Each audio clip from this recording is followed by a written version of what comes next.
Broadcasting live from the Comcast Business Studios. Powering possibilities. 97.5 The Fanatic and 97.5thefanatic.com. Now, Andrew Salchunas. 97.5 The Fanatic and 97.5thefanatic.com. And a good Friday morning, Philadelphia. I'm Andrew Salchunas. It's the midday show here on 97.5 The Fanatic. I'm in a goofy mood today. I'll be completely honest with you. I just said to Ray right before the show started, big day for me. Big day for me. Cooper slept through the night. So, I'm in high spirits. I actually have some energy for the first time in a while. So, big day. Just the fact that I have energy. I'm a little goofy today. We'll have some fun. It's a Fanatic Friday. Fanatic Friday is presented by Pumpman Philly. For 24/7 emergency repair, pump replacement, count on Pumpman Philly, the guys that know how to fix your flow. Ray and I were talking before the show. We have some other fun stuff in store for you. It's been so heavy sports talk driven, as it should be, right? This is sports talk radio, but it's been so heavy sports talk. And when I say heavy, I mean like heavy in terms of depressing, right? The demise of the Eagles, the last 2 months of the season, going from 10-1 to 11-6, getting embarrassed by the Buccaneers in the playoffs, to then turmoil, talking about which coaches will return, if any. And then there's the announcement that Nick Sirianni will be returning as head coach, and then I'm upset about that. Then we find out that there might be a bad relationship between Sirianni and Jalen Hurts, and we didn't really get an answer on that during the press conference. And then the press conference itself, not many people were thrilled by it. I was happy with some of the things that I did hear, like Nick Sirianni taking a step back from the offense. But when they bring in this new flashy offensive coordinator, is that offensive coordinator going to get a job? So I'm just basically rehearsing everything that's gone over the last 2 months, reciting everything that's gone over the last 2 weeks. But it all goes back to the beginning of the demise, which started 2 months ago. All right, got that off my chest. So we are going to talk Eagles. I can't wait to talk some Sixers. I know yesterday it was not a fun game to watch against the Pacers, but tomorrow night is a big one, and a early evening game against the Denver Nuggets. Can't wait to watch Embiid and Jokic Part 2 for this season. So we'll have some fun with that as the show goes on. I got something fun that will bring you back to your high school days that we're going to have fun with. It's going to be a more upbeat Friday, I will say. But the Eagles topic that I do want to start off with is something that we kind of got into earlier this week, and we haven't really dove too deep into it. And it was a poll that Ray put out earlier in the week, a poll that finalized when Tom Alvord was with me on Wednesday, something that I thought I was going to get into yesterday, but it never really happened because we were reacting to the press conference so much, because the press conference didn't happen until Wednesday afternoon.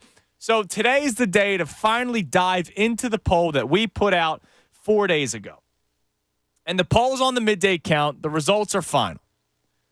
The question that we asked 4 days ago on January the 22nd, are we closer to dark days of Eagles football, or was the end of the season just a blip on the radar? Now, when we put out that poll, I told you right away that I believed it was a blip on the radar. I don't think we're heading to the dark days. I don't think next year they're going to have a worse record, and then we're going to have to talk about trading this guy, cutting that guy, firing this dude, right? I don't think we're going to be at that point next season. I think Howie Roseman is going to work on the defense. He told you in the press conference the other day that last offseason was all about trying to make the offense more elite, which I don't really think he did anything for that. And that he basically told you that they ignored the defense, right? They were going to do whatever they could to get the best product that they possibly could with minimal cap space, with 1 year veteran deals, drafting guys, expecting growth out of guys like Nakobe Dean and Jordan Davis, right? Like, that's what he basically told you, that they weren't going to be big spenders on defense. I imagine that that's what they have to do this offseason. It's going to be spending in free agency. It's going to be making trades. It's going to be getting guys on 1 year deals. It's going to be getting guys maybe with 2 years left on their rookie deal. It's going to be getting guys that are free agents coming off their rookie deal. And it's going to be drafting players, right? Like, that should be the plan of attack. I think Howie Roseman will reshape this roster, specifically on the defensive side of the ball. I think the offense is okay. I think they just need a new look. I think they need a new identity. I think they need fresh ideas, which is what Sirianni was pointing out during the press conference, right? So I don't think we are reaching a doom and gloom time here in Philadelphia when it comes to this football team. Not with Howie Roseman, not with Jeffrey Lurie, all right? But that poll that we put out earlier this week, only 59% of you were in agreement with me. that the Birds will bounce back. 41% of you believe the dark days are on the way in Philadelphia when it comes to Eagles football. I want to dive deeper into this conversation because am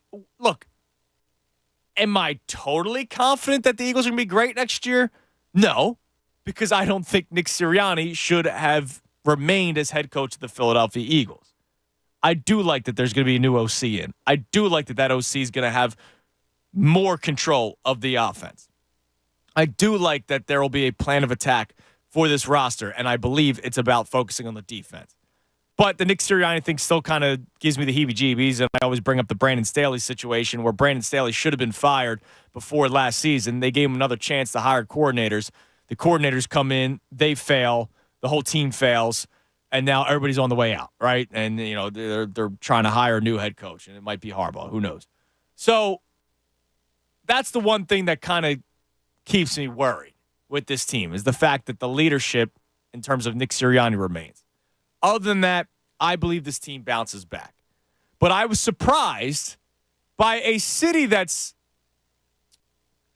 very optimistic when it comes to Eagles football, right? I understand that there is the okay guy mentality that they're going to lose and everything's going to go poorly. But for the most part, ever since the Super Bowl, and our man Mike from Delran brought this up when he called in about it earlier in the week, ever since the Super Bowl, we have changed, right? We have a very optimistic view. I thought when we put this question out to begin with that it would be one of these questions that just got me crushed. And I was ready for it. I was ready for the horrible things that some people say on social media. I was ready for it. I was expecting it. Surprisingly, I didn't get it, which makes me wonder where we're at when it comes to this Eagles football team. So I would love for you to answer the question at 610-632-0975. Do you believe that this season, the end of the season, the last 2 months, was basically a blip on the radar? Remember, Fletcher Cox said it was a bump in the road, which it was a little bit more than a bump in the road when turmoil struck NovaCare. But whatever. That they will bounce back next season. Or are you in the minority, but a pretty large minority where it's 41% of you that believes the dark days are upon us? Now, if you believe that to be the case, I would love to know why. What is it? Is it that you don't have faith in Howie Roseman to pull a rabbit out of his hat for a third time, which he did after Chip Kelly, which he did after Doug, and now it would be with Nick Sirianni, but a third time trying to reshape a roster to get you back into Super Bowl contention? Do you not believe that Howie Roseman can do that for a third time? Is the fact that Nick Sirianni is still the head coach, still the leader of this football team, that makes you feel that he won't be able to rewrite the ship as a leader, keeping this team forward? Do you have doubts with the quarterback? Because one of our first responses to this tweet from January 22nd was from John saying they're stuck with Hurts, so dark days are definitely ahead. So is it that you have lack of faith in the quarterback? Do you think it's going to be too hard to fix the defense from a bottom-tier defense, bottom-tier defense, to a defense that will hopefully at least be middle of the road, middle of the pack, so that your offense can win you football games and you don't need them to score 34, 37 points every single week? So I would love to hear from the people that believe the dark days are on the way, but for those of you that are with me, the Birds will bounce back. Let's expand on that as well. Like, what makes you feel confident? I don't believe Jalen Hurts is going to be some top 2 quarterback next year, but I believe that Jalen Hurts will work his ass off to get back to that quarterback close to what we saw in 2022. I think he's still a top 7 quarterback in the NFL. He's just going to have to work on some things, and I think that offense coordinator will help. To me, that's the thing that I'm most excited about. So I think reshaping the defense, which will be Howie Roseman's job, and the fresh ideas coming in from the offensive coordinator that will fix the stale offense that we pointed out, the stale offense that Nick Sirianni pointed out. I think that stuff is going to be fixed during this offseason. So let's talk about it. 610-632-0975. Are we closer to the dark days of Eagles football, or was the end of the season just a blip on the radar? And I know it was a bad blip, right? A bad blip, a historic blip. Jason checks in. He believes that there's still a lot of resentment and frustration on how poorly the season ended. I don't blame you for feeling that way. I don't blame anyone for feeling that way. I'm not going to get over the end of the season. There's a lot of ends of seasons recently that I'm not getting over anytime soon.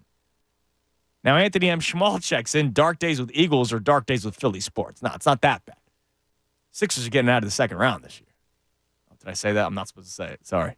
I told you I'd get zapped if I said something like that. But I feel good about some teams in this city, and I feel good about the Eagles. So specifically with the Eagles, do you believe the dark days are upon us? I already see a caller that is ready to tell us that the dark days are upon us. I'll hear that person out. Coming up next, I'm going to get Ray's thoughts on this. And also coming up next, as well as your phone calls at 610-632-0975, I want to talk a little Sixers too. I want to do a temperature check on the Sixers.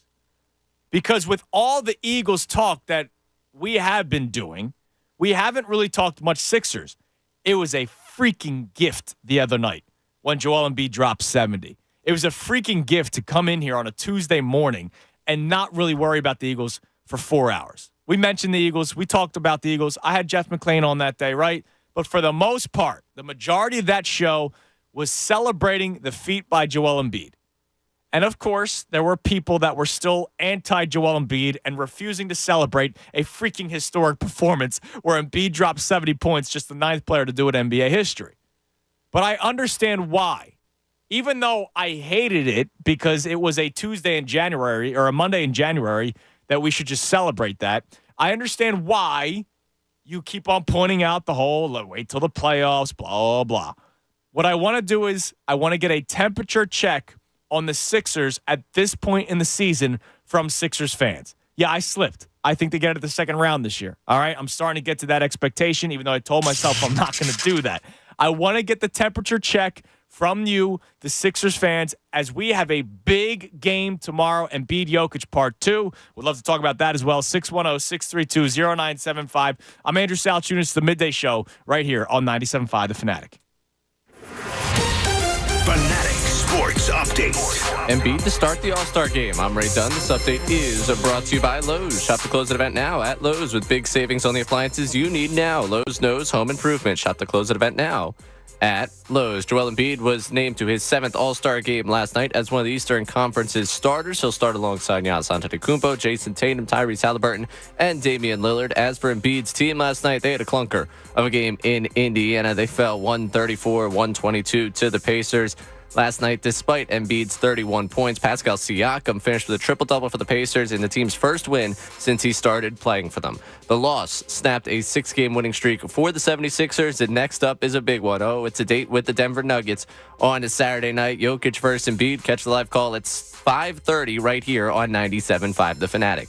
The Eagles brought on a coordinator, still seek another. ESPN's Adam Schefter reported yesterday that the Eagles will hire defensive coordinator Vic Fangio. On the offensive side of the football, it has been reported the Eagles have interviewed former Chargers offensive coordinator Kellen Moore and Texans quarterback coach Gerard Johnson for the offensive coordinator opening.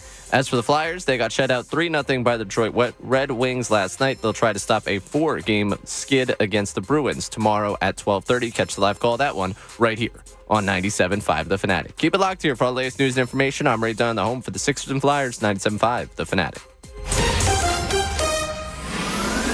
When breaking sports news happens in Philly, we have you covered. Live updates, press conferences, insight, perspective, and your reaction. This is 97.5 The Fanatic and 97.5thefanatic.com. This week's Pro to Watch is brought to you by Bradford White. Bradford White water heaters. They're built to be the best. And I got to tell you right now, Howie Roseman has his hands on the wheel of the most influential sports franchise in the city. But last year, he drove the car to Arizona and the biggest game of all. This year, well, his roster decisions helped lead to one of the worst collapses in history, and they drove the car in a ditch. Now one of the most pivotal off seasons in Eagles history awaits. What decisions is Howie going to make to fix this? Will he once again be able to put out a fire that he actually helped set?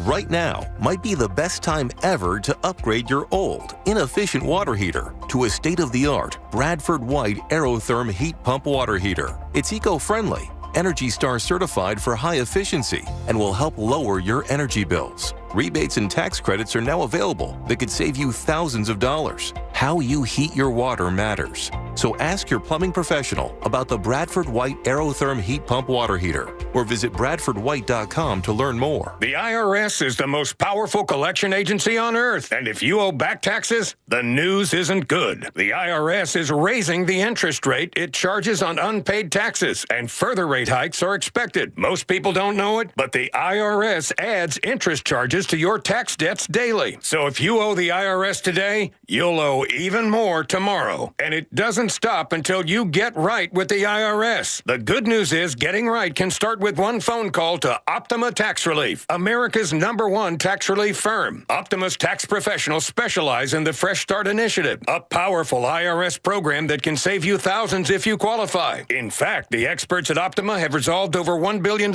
in tax debt for their clients. Call now for a free consultation. Call 800-354-2840. 800-354-2840. 800-354-2840. Optima Tax Relief.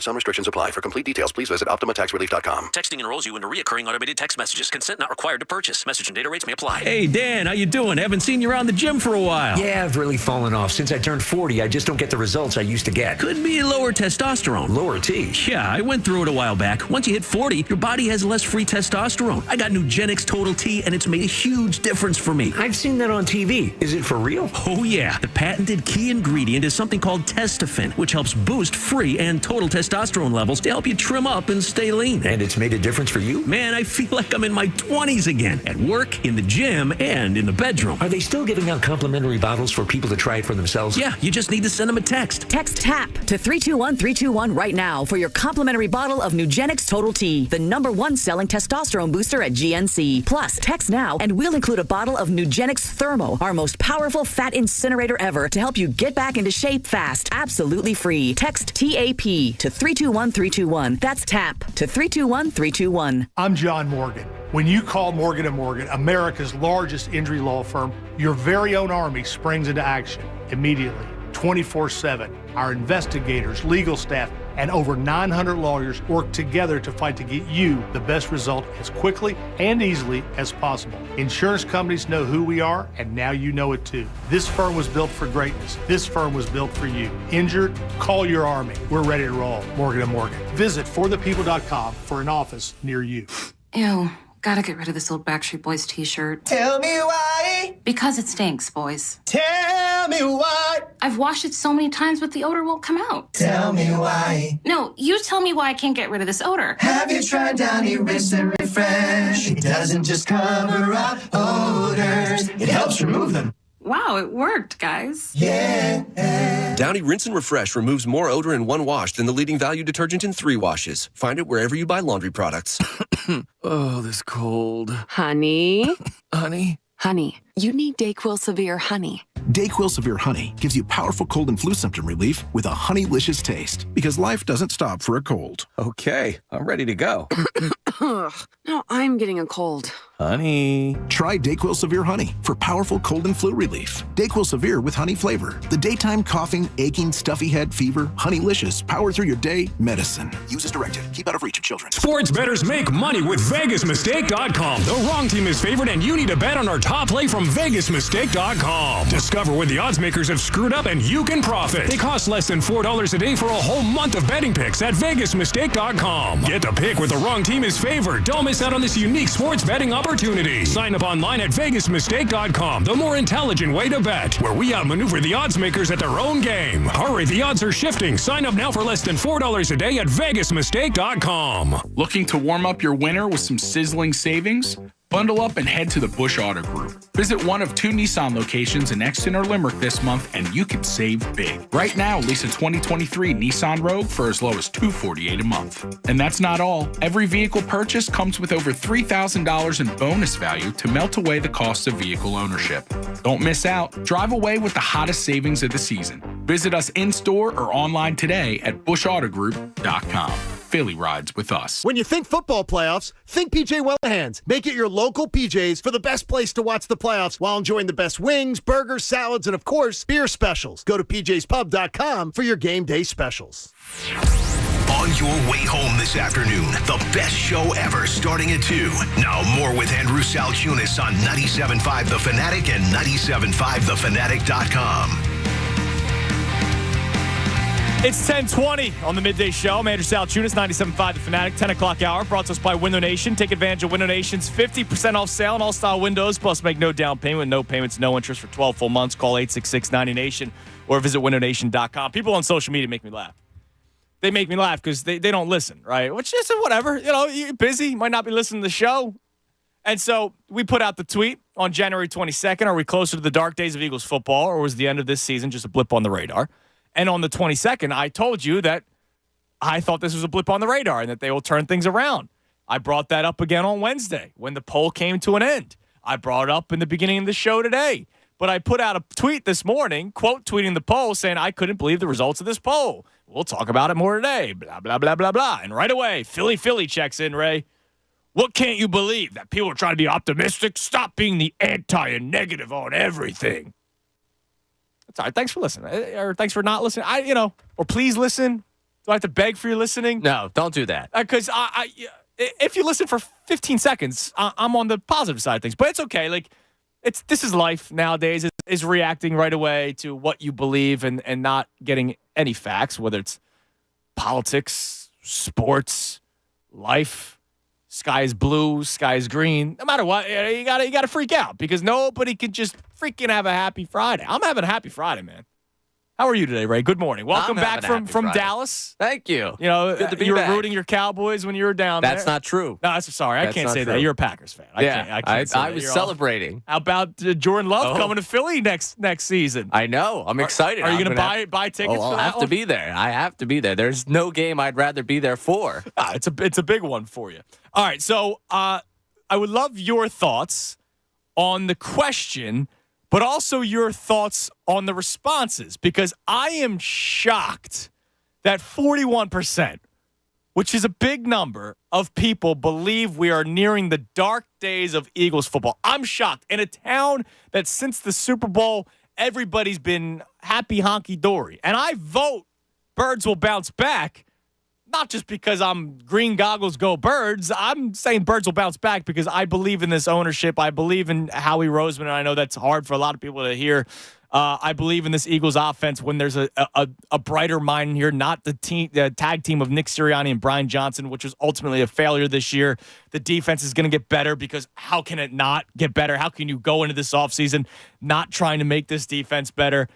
But when I see 41% of people saying the dark days of Eagles football are on the way, that surprises me, man. So I would love, first of all, Birds will bounce back, dark days. What's your answer? No, I feel like we're closer to a bounce back. Okay, you know I trend towards optimistic. Even though this is my resolution this year to be guarded optimism at all times, I think you're closer to that than you're closer to dark days. And I think a lot of that has, you look at the talent they've got on the offensive side of the ball, you like that. I think there's still a lot of people that like what they have in the front four defensively. But there's a lot of work to be done on that side of the football. And now, hey, they're going to have the guy who is the mind of what they want to do. Yeah, and Vic, man. This is like your last stand. This is why I'm thrilled about him coming in. Because this is your last stand of this approach. This either works with Vic Fangio. The guy. Everyone's saying the Godfather, right? Of the Vic Fangio. Well, obviously, it's his scheme. You either get the mind that came up with it, that runs it, that's had, 8 top 10 defenses since 2011 or whatever the number is. You get him in here to run that system. You bring in the guys that, he's going to have an entire offseason. Hey, look, this is what we need to invest. This is what we want. And it's funny. So yesterday, I got a DM from Phil Brooks, and he was like, look, part of Fangio's scheme is safeties and linebackers, which is something the Eagles don't pay that much attention to. I would like to assume that a guy that they've coveted to be the defensive coordinator, right? They wanted him last year. It didn't work out because Jonathan Gannon stabbed the Eagles in the back. He goes to Miami. I almost wonder if him being fired from Miami was like it's a mutual thing. Yeah, it's a mutual. It almost looks like the reporting of it was a mutual. I think that's what it was. I think when this position opened up, it was okay. Let's let Vic go to where he wanted to go, where he was going to go all along. He came here because that situation changed. I would imagine that the guy that they've coveted, they'll take into account what he needs for his scheme. Yeah. Right? Yeah, I would imagine so. I mean, to me, this is a lot like the Eagles were, a friend of yours that was with the girl of the dreams. The breakup happens, and then you're like, the next girl is like really similar to that girl, and you're like, whoa, man, I think you're compensating here. The Eagles were always looking to get back with that dream. Yeah, they were always. This is their dream scenario right here. Vic Fangio is the dream scenario for them. So guess what? You get to live your dreams here, and if it doesn't work out, then you got to reevaluate what you want. Yeah, if it doesn't work out, then you know that this end-all be-all scheme isn't the thing that works. And remember, I read you those stats from Jimmy Kempski that he put out after the Cardinals game. It was all the disciples of the Vic Fangio scheme and Vic himself and where their defense is ranked in the NFL this year, and they were all bottom half of the league, which does concern me. Now, to Vic Fangio's defense, I'm not just doing this because he's now the defensive coordinator of the Eagles. He has 2 star corners. One got hurt at the beginning of the season. He comes back. The next one gets hurt, right? Like, they had a lot of injuries. Their star linebacker got hurt toward the bottom half of the second half of the season.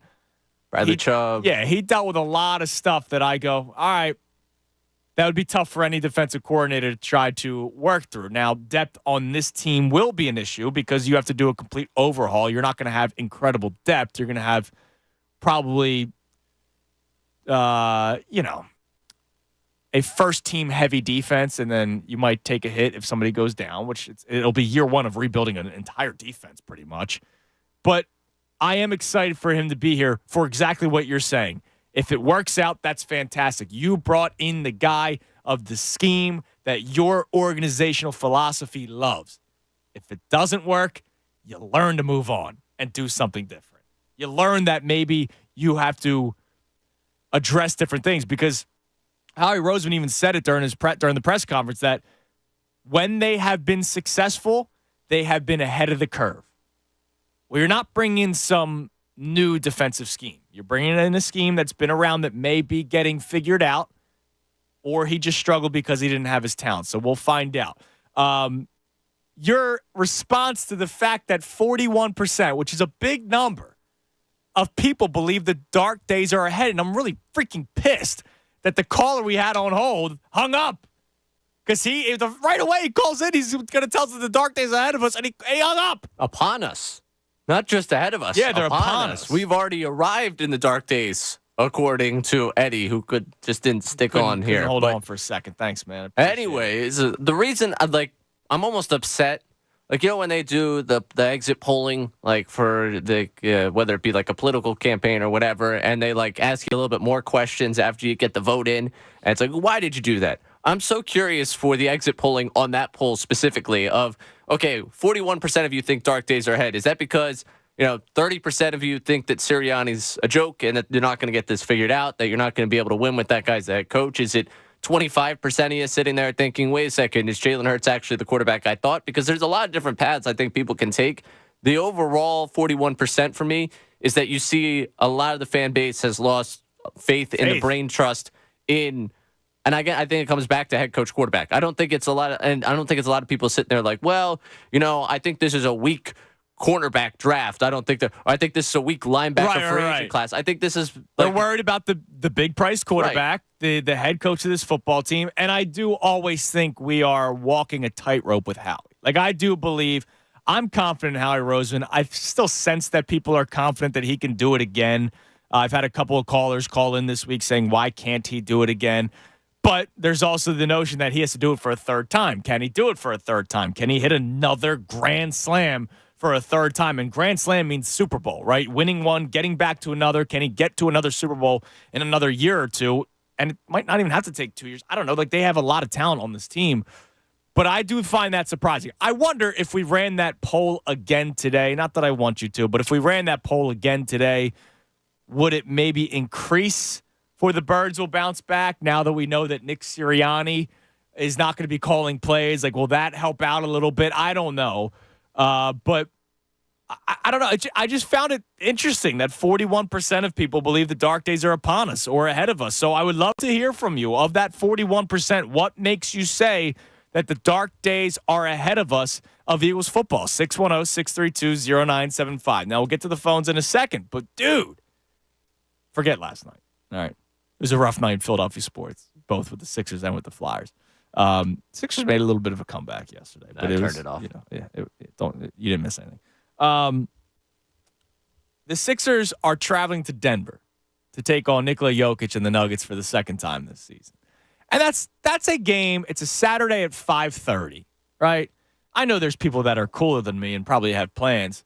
Actually, I have plans. So I might actually watch the game out, believe it or not. Whoa. But for whoa, look at you. But I know people have plans on Saturdays at 5:30, but maybe 5:30 is that good time of before you go out. Like I'm thinking of you, right? Well, you'll be out in New Orleans, so you're going to be having fun. But I'll be watching. I'm thinking of your demographic, right?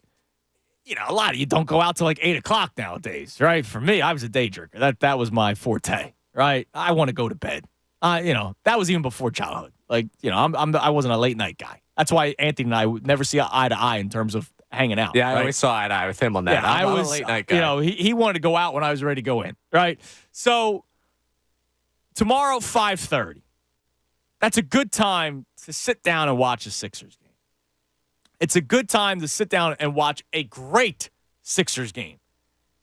You want to say potential NBA championship matchup? You could, right? The Sixers will finish as a top 4 seed in the Eastern Conference. The Denver Nuggets will finish as a top 4 seed in the Western Conference. And there's a slight chance that they could go head-to-head in the championship, which would be a freaking awesome series, by the way. 7 games of Embiid and Jokic. Best of 7 between those two. Embiid won the last matchup. The Sixers won the last matchup. I don't even really want to talk specifically Sixers-Nuggets. What I want from you is a temperature check on the Sixers. I love this team. Not just the 76ers. I love this team. I don't think it's a finished product. I do believe that they will make a move before the deadline to try to further their chances of getting out of the second round, which I keep on saying I'm starting to believe that this is the year to do it. But I'm not going to jump that far. I'm not going to jump that far because I told you 82-game educational approach. That's how I'm handling this season. But from what I've seen this year, Joel Embiid, believe it or not, has gotten better.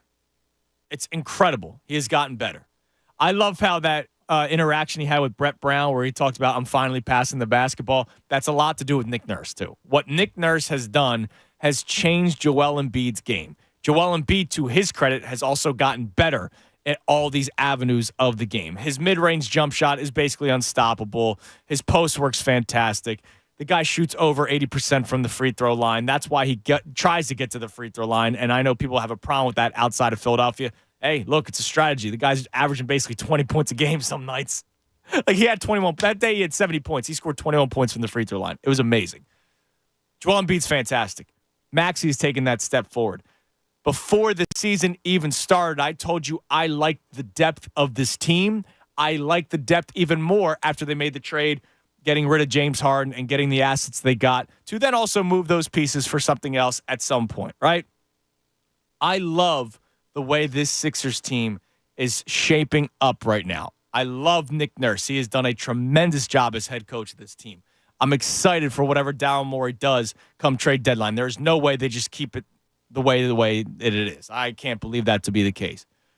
I would love your temperature check with the Sixers because I know that this team has gotten you to a point where a lot of you might not even watch until the playoffs.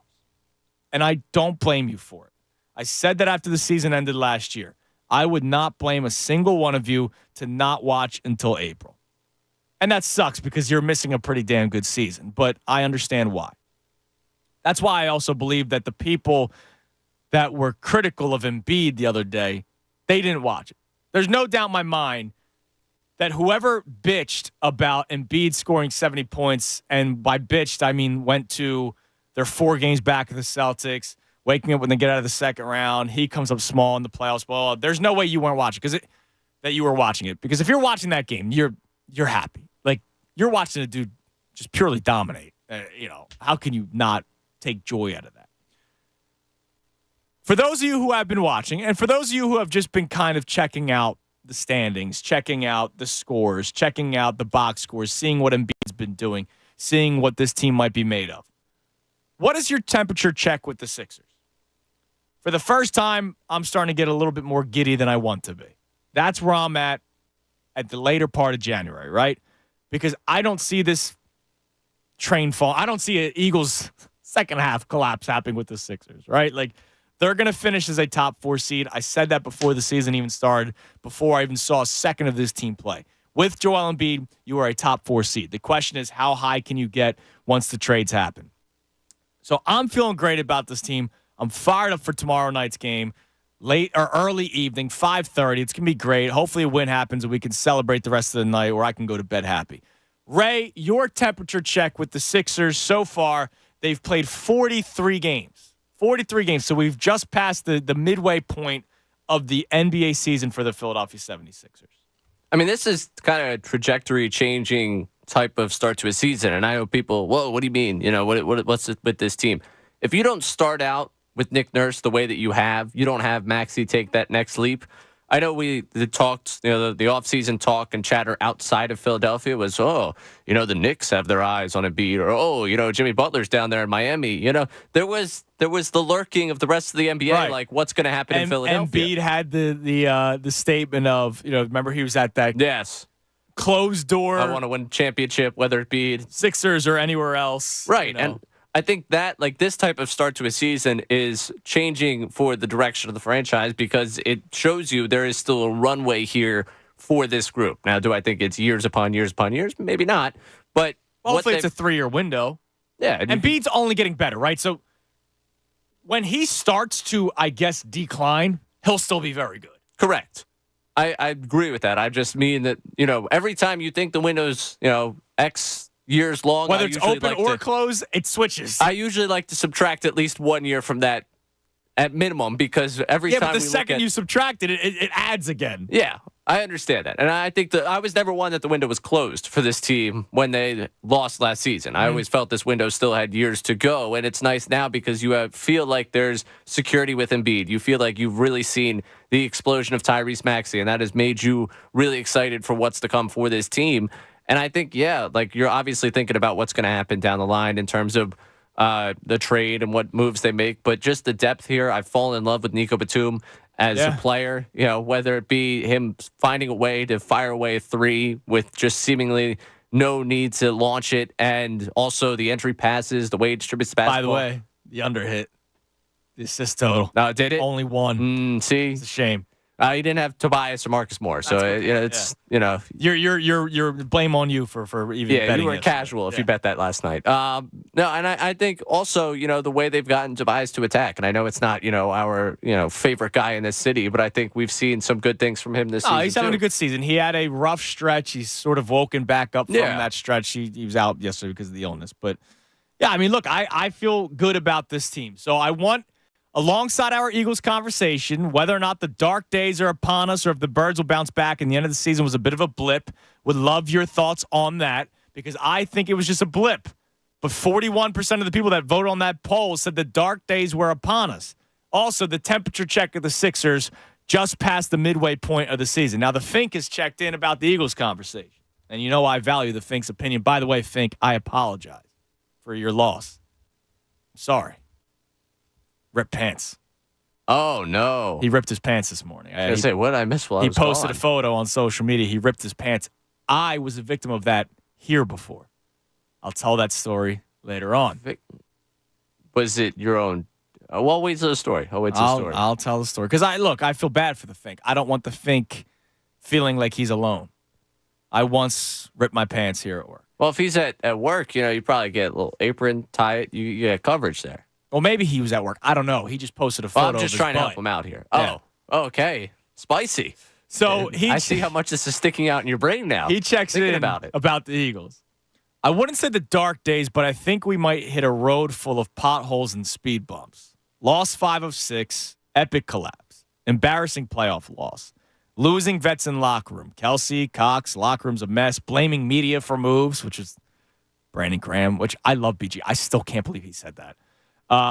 Disconnect between the older and younger players on the team seems like a lot to fight through. No choice but to ride through, though.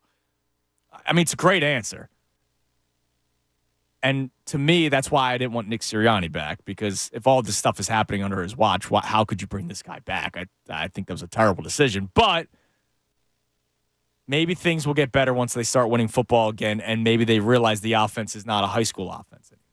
Yeah, and I also think with time comes perspective. You could, in the moment, as you're losing those games and things are going wrong, you're frustrated with just about everything. You could start to distance yourself from other people, distance yourself from people in that room.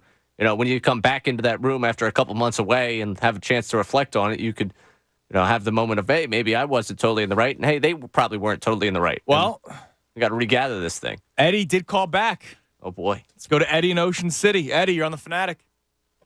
Hey, thanks for having me, guys. Thanks for calling, Eddie. So I have 4 reasons why I think the dark days are coming. Number one, I think the Fangio defense is outdated already, and the NFL already knows it and has figured it out. And that could be the case. Every Vic Fangio and everybody that's ever worked with him, a part of that coaching tree, finished bottom half of the league with their team defenses this year. Number two, I think the Georgia experiment is mostly a dud, and the upcoming defensive draft players are not what they're cracked up to be, except maybe Jalen Carter. Well, I think that's still left to be determined. So Jalen Carter's a beast. Jordan Davis, hopefully he has it. Look, we always talk about this in sports, right? Like that year 2 to year 3, year 3 to year 4, no matter what sport it is, they change, they mature, something happens. He could come back in great shape next training camp, or he can be out of shape, and then we can revisit this phone call. But that's that's your 2 beasts up front.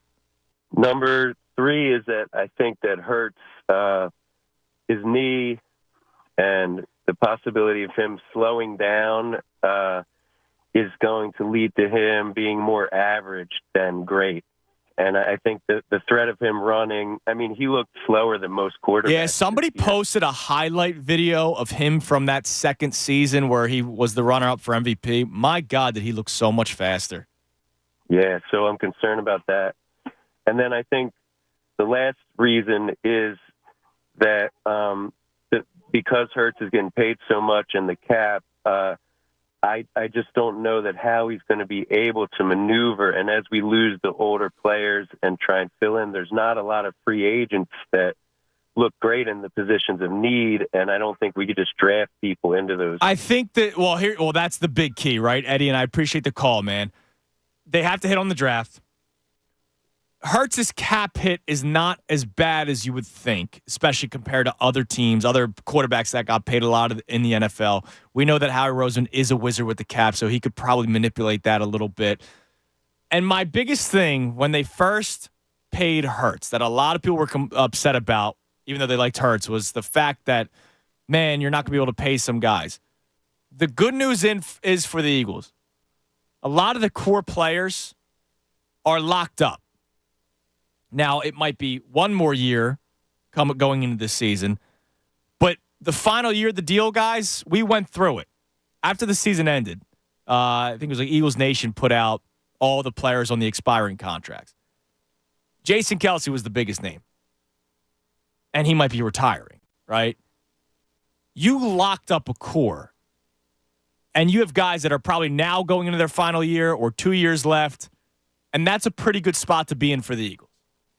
But the draft is going to be a pretty big deal. And then that leads to the question of whether or not you believe in this Eagles front office to continue to supplement this roster via the draft. 610-632-0975, the number to climb in. Would love your temperature check on the Sixers as we just passed the midway point of the season. We got a big game tomorrow night against Nikola Jokic and the Denver Nuggets.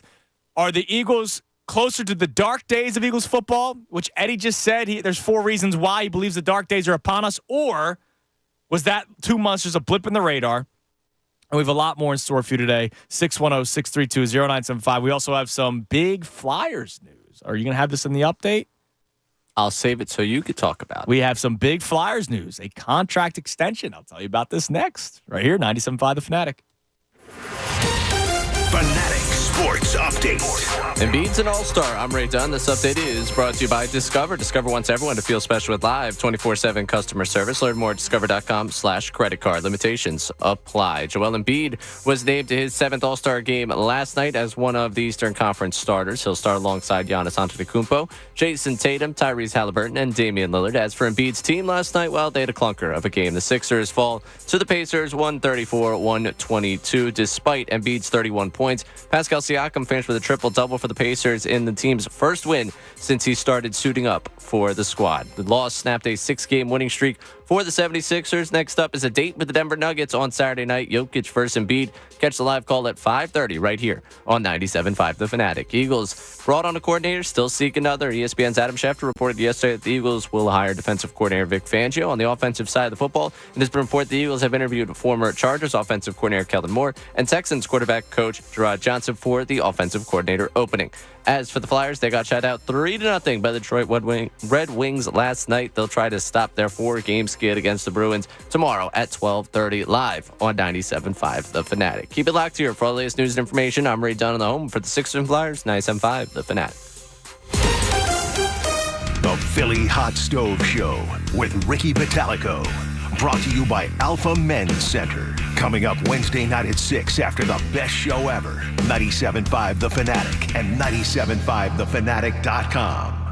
Hey, it's Jen Scordo with the NFL playoffs. You've got to win one game at a time. But when you bet the NFL playoffs on FanDuel in partnership with Valley Forge, one game can mean a lot of wins. FanDuel has all your favorite bets like the money line, the spread, plus all sorts of prop bets. And of course, the conference championship games are set. You can build a same game parlay around player props, Lamar Jackson to score first, Patrick Mahomes over and passing yards, or check out the championship specials. It's all in the FanDuel app. Every day there's an NFL playoff game. FanDuel's giving all customers a no-sweat same-game parlay. That means when you combine all your bets for a chance at a bigger payday, you'll get bonus bets back if your SGP doesn't win. Just visit FanDuel.com/Scordo. It's my last name if you don't already have an account. And make every moment more with FanDuel, an official sportsbook partner of the NFL. 21 plus and present in PA. Minimum 3-leg parlay required. Refund issued as non-withdrawable bonus bets which expire 7 days after receipt. Max refund $5 unless otherwise specified. Restrictions apply. See terms at sportsbook.fanduel.com. Gambling problem? Call 1-800-GAMBLER. To me, the most important word in the world is dignity.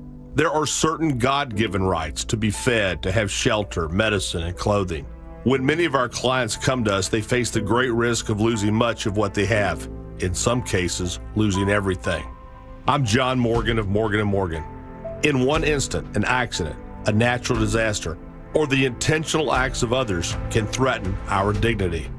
Whether it's the loss of a paycheck, paying medical bills, enduring a life of pain and suffering, or a claim with your own insurance company, or a business dispute, and you can't afford to pay a lawyer by the hour, your dignity hangs in the balance.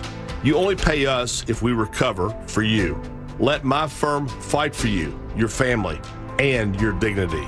Call us for a free consultation. Dial pound law on your cell phone. That's pound 529. Morgan & Morgan, forthepeople.com.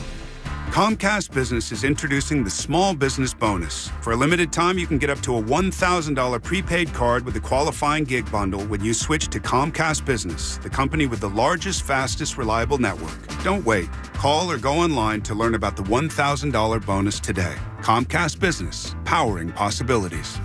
Ends 2/21/24. New customers with Gigabit Extra Internet, Security Edge, One Voice Mobility Line, and Connection Pro with 3-year agreement. Other restrictions apply. Call or go online for details. You might think this is what a construction site sounds like, or a commercial kitchen, or a monster truck rally, but it's actually just an old heating system. What's it sound like to us? A real waste of energy. If you're looking for ways to save, Pico has energy answers, like heating and cooling rebates for switching to eligible Energy Star equipment to make your home or business more efficient, so you can save energy and money. For even more ways to save for your home or business, visit pico.com/ways to save. In the 1930s, Lucky Luciano, founder of the modern mafia, was taken down by prosecutor Eunice Carter, one of the first Black woman assistant district attorneys in New York. The Godmother, an immersive 10-part podcast, delves into her unstoppable rise as she takes on roles from writer to politician, revealing a badass anti-hero, unafraid to bend the rules for justice. But for Eunice Carter, I don't know that Luciano would ever have been convicted of anything. Listen to The Godmother wherever you get your podcasts. January is no time for the same old meals. HelloFresh is here to kickstart 2024 with enticing flavors and fresh ingredients paired with easy-to-follow recipes and delivered to your door. They'll keep your taste buds guessing with their most expansive menu yet. Over 45 delicious recipes to choose from each week. Right now, get free breakfast for life with code RADIOBREAKFAST at HelloFresh.com/RadioBreakfast. That's one free breakfast item per box box while subscription is active with code Radio Breakfast at HelloFresh.com/Radio Breakfast. When my daughter gets a cold, I have a secret weapon. DayQuil Kids Berry from Vicks. DayQuil Kids is specially formulated to treat kids' most bothersome cold and cough symptoms quickly. And the best part is that DayQuil Kids Berry tastes really great. Aren't you supposed to be resting? Maybe. DayQuil Kids Berry. The Kids Berrylicious daytime congestion, coughing, stuffy head, stuffy nose, just for kids. Medicine. Safe for kids 6 years plus. Jackson Hewitt has a plan to get your tax refund fast with a buck here, buck there. Here a buck, there a buck, everywhere a buck. You don't have to wait weeks for your tax refund. Get money sooner with a no-fee refund advance loan at Jackson Hewitt. On this loan, there's a money today guarantee. E-I-E-I-DO.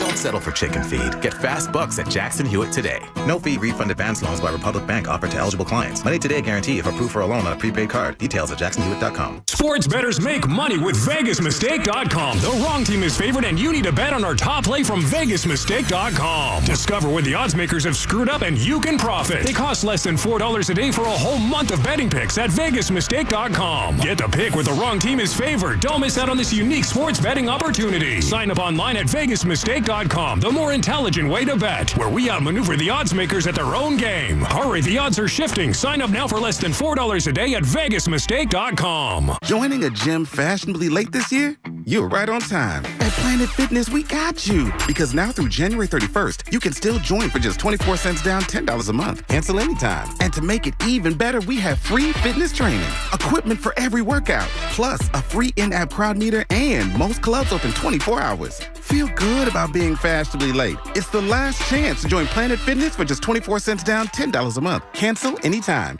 Hurry. Deal ends January 31st. See Home Club for details. WPEN and WPEN HD1 Burlington, Philadelphia, a Beasley Media Group station, broadcasting live from the Comcast Business Studios, powering possibilities. 97.5 The Fanatic and 97.5thefanatic.com. Andrew Salchunas, 97.5 The Fanatic and 97.5thefanatic.com. It's 10:51, 97.5 The Fanatic. I'm Andrew Salchunas, the Midday Show. It's a Friday going into championship weekend, Ray. So today at 1:30, as we always do on a Friday during football season, we'll give our picks. But I got another fun email with all the fun prop bets that we can dive into. So obviously that's not for another couple of hours, but we got some fun prop bets in store for you later on this afternoon. And something that will bring you back. I will bring you back to your high school days. We'll open that up in the 11 o'clock hour. But the news that I told you about going into the break. The Flyers, in agreement with an extension, 8 years, $6 to $6.5 million AAV with Owen Tippett, who's had a nice season. Of course, he was a part of the Claude Giroux trade, and I remember when they made the trade, people were excited for him, but it was kind of like, oh, man, I'm gonna miss you, G. You won nothing with us. I'm gonna miss you, G. Everyone was so sad that G left, and also angry that he picked a team that you weren't going to get the return that you wanted. And look at this. Won the trade. Now, all of a sudden, Tippett comes out of nowhere for you. Not out of nowhere, but is playing above, I think, our level of expectations, and now signs a team-friendly deal and will be here for 8 years. And that's kind of the beginning of this finding out who's going to be a part of this for the long run. I love that Danny Briere once again reiterated during his press conference the other day that they're not going to be trading young players to try to go after some sort of cup run and hamper the rebuild or the retool or the beginning of what they believe could be many years of success. So great move by Keith Jones and Danny Briere, extending Tippett for 8 years, $6 to $6.5 million of an AAV, which is very team friendly. That's great. I love that the Flyers are starting to do this. They're working early on this. I think that's important to hit the ground running with some of these young players. So some good news for the Flyers there. And that's your big hockey news for the day. It's nice. Can I play the goal one more time? Yeah, please. Here's a shot by Pavelski. Pinballed off a man in front. Dallas gets it back to the line, and a shot missing the net from the far point was Handley. Philadelphia the other way. Tippett with speed. Cuts into the middle. Dipsy-do back in. He scores! Oh, what a goal by Owen Tippett. It's highlight real time as Tippett's got his second of the game, and the Flyers go up 5-1. Did that goal end up being number 1 on the top 10 plays? Yes. That's awesome. Yeah, I mean, that was ridiculous. He goes 360 backhand. Bar down, man. As far as I'm concerned, there hasn't been a Flyers game since. I mean, at that point, you could have ended the season. Said season was a success. And then you signed, and then you extended. They were number 1. Right.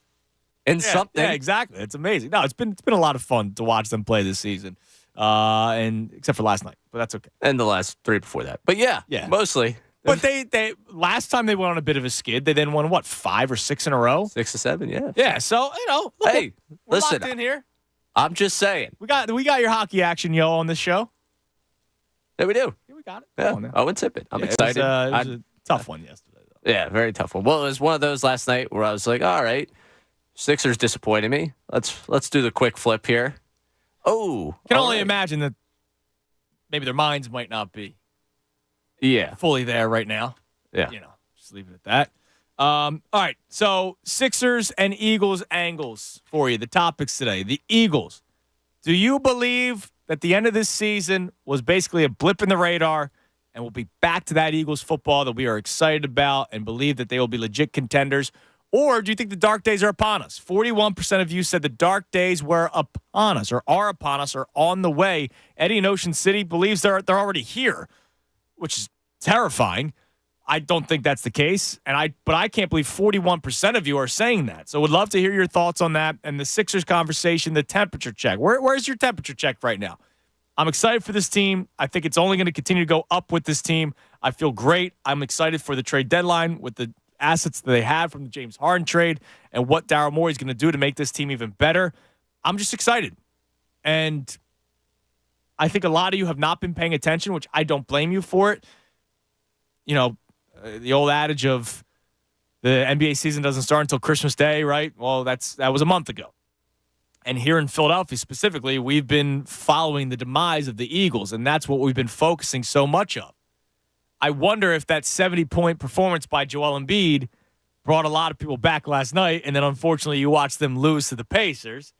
But hopefully tomorrow night, a big matchup against the Nuggets in Denver against Nikola Jokic, and a victory might get people on board. So I would love to hear the temperature check for you when it comes to the Sixers. 610-632-0975. Let's go back to the phones. Go to Heavy in Huntington Valley. What's up, Hev? Yeah, bro. What's good? What's up, man? One thing about the NFL that's great, man, is a couple moves can put you right back on top in one off season. And I think that's where we're at with the Eagles. Obviously, there's just no chance the Eagles' defense is anywhere as bad as it was last year. And obviously, you got to get these younger guys in better shape, and I think they will do that. The only thing I have to question on the offense is what this O-line's going to look like. But I think so and obviously you can't expect Cam Jurgens to step right in and you don't miss a beat, right, from Jason Kelce to Cam Jurgens. But I think Cam Jurgens moving to center opens the door of getting a better right guard in. I didn't realize just how bad Jurgens was. Dan Orlovsky's of the world and those guys have, followed the film. They pointed out that the guard play wasn't great this year. Look, there was a comfort with Jason Kelce, Lane Johnson, and Isaac Seumalo in the middle. Maybe you bring in a more talented right guard, and that alone makes the offensive line looks better. Yeah, I definitely agree. They for sure could use a pickup on the O-line, but they just got way too much talent on this team, especially on the offensive side, to screw this up again. I think they needed to bring in an offensive coordinator with fresh ideas, which is what Nick Sirianni kept on pointing out during the press conference. Thanks for the call, Hev. That they need to bring somebody in with fresh ideas, somebody that's going to come in here and maybe keep up with today's NFL. Now, Ray, you were not in yesterday. No. And before the show started, you were ready to go. You were telling me that you have some thoughts on the press conference. So I would love to hear your thoughts because to me, I'll tell you in case you weren't listening when you were busy perusing around Dallas yesterday. I liked hearing that Nick Sirianni is going to take a step back. I didn't hear anything from Nick to make me feel better about his leadership. I did not hear the accountability I wanted to hear from Howie Roseman. Howie Roseman basically admitted to us that they weren't going to focus on the defense last offseason. So hopefully that means he will focus on the defense this offseason. So I had some good takeaways. I didn't come in here yesterday morning going, rah, rah, go Birds, boom, boom, boom, boom, right? But I came in here going, all right, there was stuff I liked and stuff I didn't like. What were your thoughts on the presser? Yeah, overall, I think I left that presser, feeling pretty similar. I don't think there was like a wow, aha moment. I know a lot was made here about, and I know John especially had said that it was a horrible presser. It didn't I never really walk away from one of Nick Sirianni's pressers thinking that it was the best use of my afternoon. Let me say this. Every Nick Sirianni press conference is annoying. Yeah, and I think that's where we've gotten to with him right now, and I think that's where you're at after a collapse. So I didn't leave there with wow, this was like a disaster. I think for me, I left there thinking, okay, well, good news is at first it seemed like he was going to be involved with the offense, and then he kept talking, and then he eventually kept backtracking. He basically told us that he got fired from offensive duty. Right. He got, hey, we like you, but we don't like you that much. Right. He got friend zone with the offense pretty much is what it is. It's like we're going to keep you around, but you're not getting what you want here offensively. You're not getting any help there. So I think personally that for me was a big win from the presser. You end up with the Fangio hire, which again, if they're going to go down with this scheme, they need to go down with the guy who is the one credited with it. And so if you're going to go down with it, now you've got the leader of it. You can't come back and tell us in a year that, we're going to try this again some other way. No, you've got the guy now. So you're not going to have the disciple. Honestly, I came out of that presser feeling pretty similar, and it was like okay, this team right now is in a better spot offensively because it seems like Sirianni has taken a step limited back. takeaway in it. They're bringing in a defensive coordinator that they have idolized 4 years here. So now they're going to get a chance. And it seems like if there's going to be any meddling on that defensive end, the way I made the joke maybe earlier this week or last week, what you think Nick's going to give suggestions to Frank Reich, the way he that admires him. You think he's going to be at all worried about moving Fangio around, or there's going to be any power struggle there? No, Fangio's in charge. It's his defense, so man. He's the head coach of the defense. He's in charge of that. We'll have someone in charge of the offense. And I'm sorry, I never went in with expectations of accountability from Roseman. I didn't. I said to you that's what I wanted to hear, and I didn't expect to hear. Yeah, I never went in thinking we were going to get anything from that. I'm still disappointed in the linebacker belief of we're going to do what. Didn't I not say that that's what he was going to say? He was going to point out the fact that we believe in Nakobe Dean. I freaking said it on Wednesday because we were the lead up to the press conference. We believe in Nakobe Dean. Yep. We have actually gone out and paid for linebackers. T.J. Edwards, because they brought him back on a 1-year deal. Kazir White, who they signed on a cheap 1-year deal. When we won the Super Bowl, you brought in Nigel Bradham on a cheap deal. Right? Yep. I freaking knew he was going to say that kind of stuff. It basically tells you that they're probably not going to change the mentality when it comes to that, but they might. They have to bring somebody. And too many eggs in the Nakobe Dean basket. Because they spoke glowingly of him. And I get it. They're not going to sit there and disparage the guy. And they're not going to sit there and not answer it because they know the non-answer becomes more of an answer than anything they could say. But still, to me, too many eggs in that basket. I can't have that being the way they go. But my overall takeaway from that press conference was that while it was frustrating, if I had to do the whole, do you feel better? Do you feel worse? I kind of feel better. I think, honestly, the frustration, and I don't want to speak for John, but my guess is the fact that it was still Sirianni talking. Yeah, and I can't control that. So that's part of my MO. I'm really trying to move on from what I have to deal with in terms of the head coach. I have to just accept he's back at some point. It's going to frustrate me. At some point, I have to accept the way the season ended, and not accept in the sense that it's acceptable, but that it happened and that I have to move forward and start focusing on what's going to happen next for this team. And I think that press conference served as the start for me of okay, everything happened. Now how are they addressing it? I could go back and point fingers at why things happened and be upset about what happened, but it ultimately happened. And now moving forward, what do I feel about this team? I feel better that the offense isn't in his hands. I feel better that they have the defensive mind that they want. This is not another defensive guy that comes from the tree. You got the trunk of the tree right here. You got the roots. It is the tree. You got the strength. It's not a broken limb. So you have that. Now let's see what they can roll with it. And I think, again, I'm not going to go back to the rah-rah, go Birds, this team is set, like we're all fixed. No, there's still a lot to fix here. But out of that press conference, the fact that you walked away with it, and they were late to it likely because they were talking to Fangio. Big Fangio, yeah. Exactly. And you walk away with that, and you walk away with the idea that he's not in charge of the offensive coordinator or offense anymore. I'm good with that. Yeah, I think that was the biggest deal, is the fact that it was still Nick Sirianni that people were bothered by. And look, listening to him talk was annoying. Oh yeah, right. Well, like hearing, he like speaks for 2 minutes and doesn't forgets to answer the question. Right. What was your question again? Like just answer the question. He's one of those guys that just keeps talking and talking, and he's trying to figure out what to actually say. Yeah, it's like, dude, it's not that hard. All right, let's go back to the phones. Let's go to Jim in Chester. Jim, you're on the Fanatic. And Jim hung up. Okay. By the way, is this wrong with me? I'm going to blind guess yes. My buddy Jamie Lynch took to Twitter. He's flying somewhere. So he tweeted out, immediately board us and tell us it's an hour until takeoff. Man, I'm real close to tweeting you about this, and he tagged the airline. So the airline responded and saying, we aren't fans of delays either. Our team on the ground will do their best to ensure that you have wheels up as soon as possible. Jamie then responded, I've been at the airport since 4:30 a.m. My children are starving. To which the airline responded, we hear you, and rest assured our team is working on it. Thanks for your patience thus far. To which I checked in. I'm so hungry.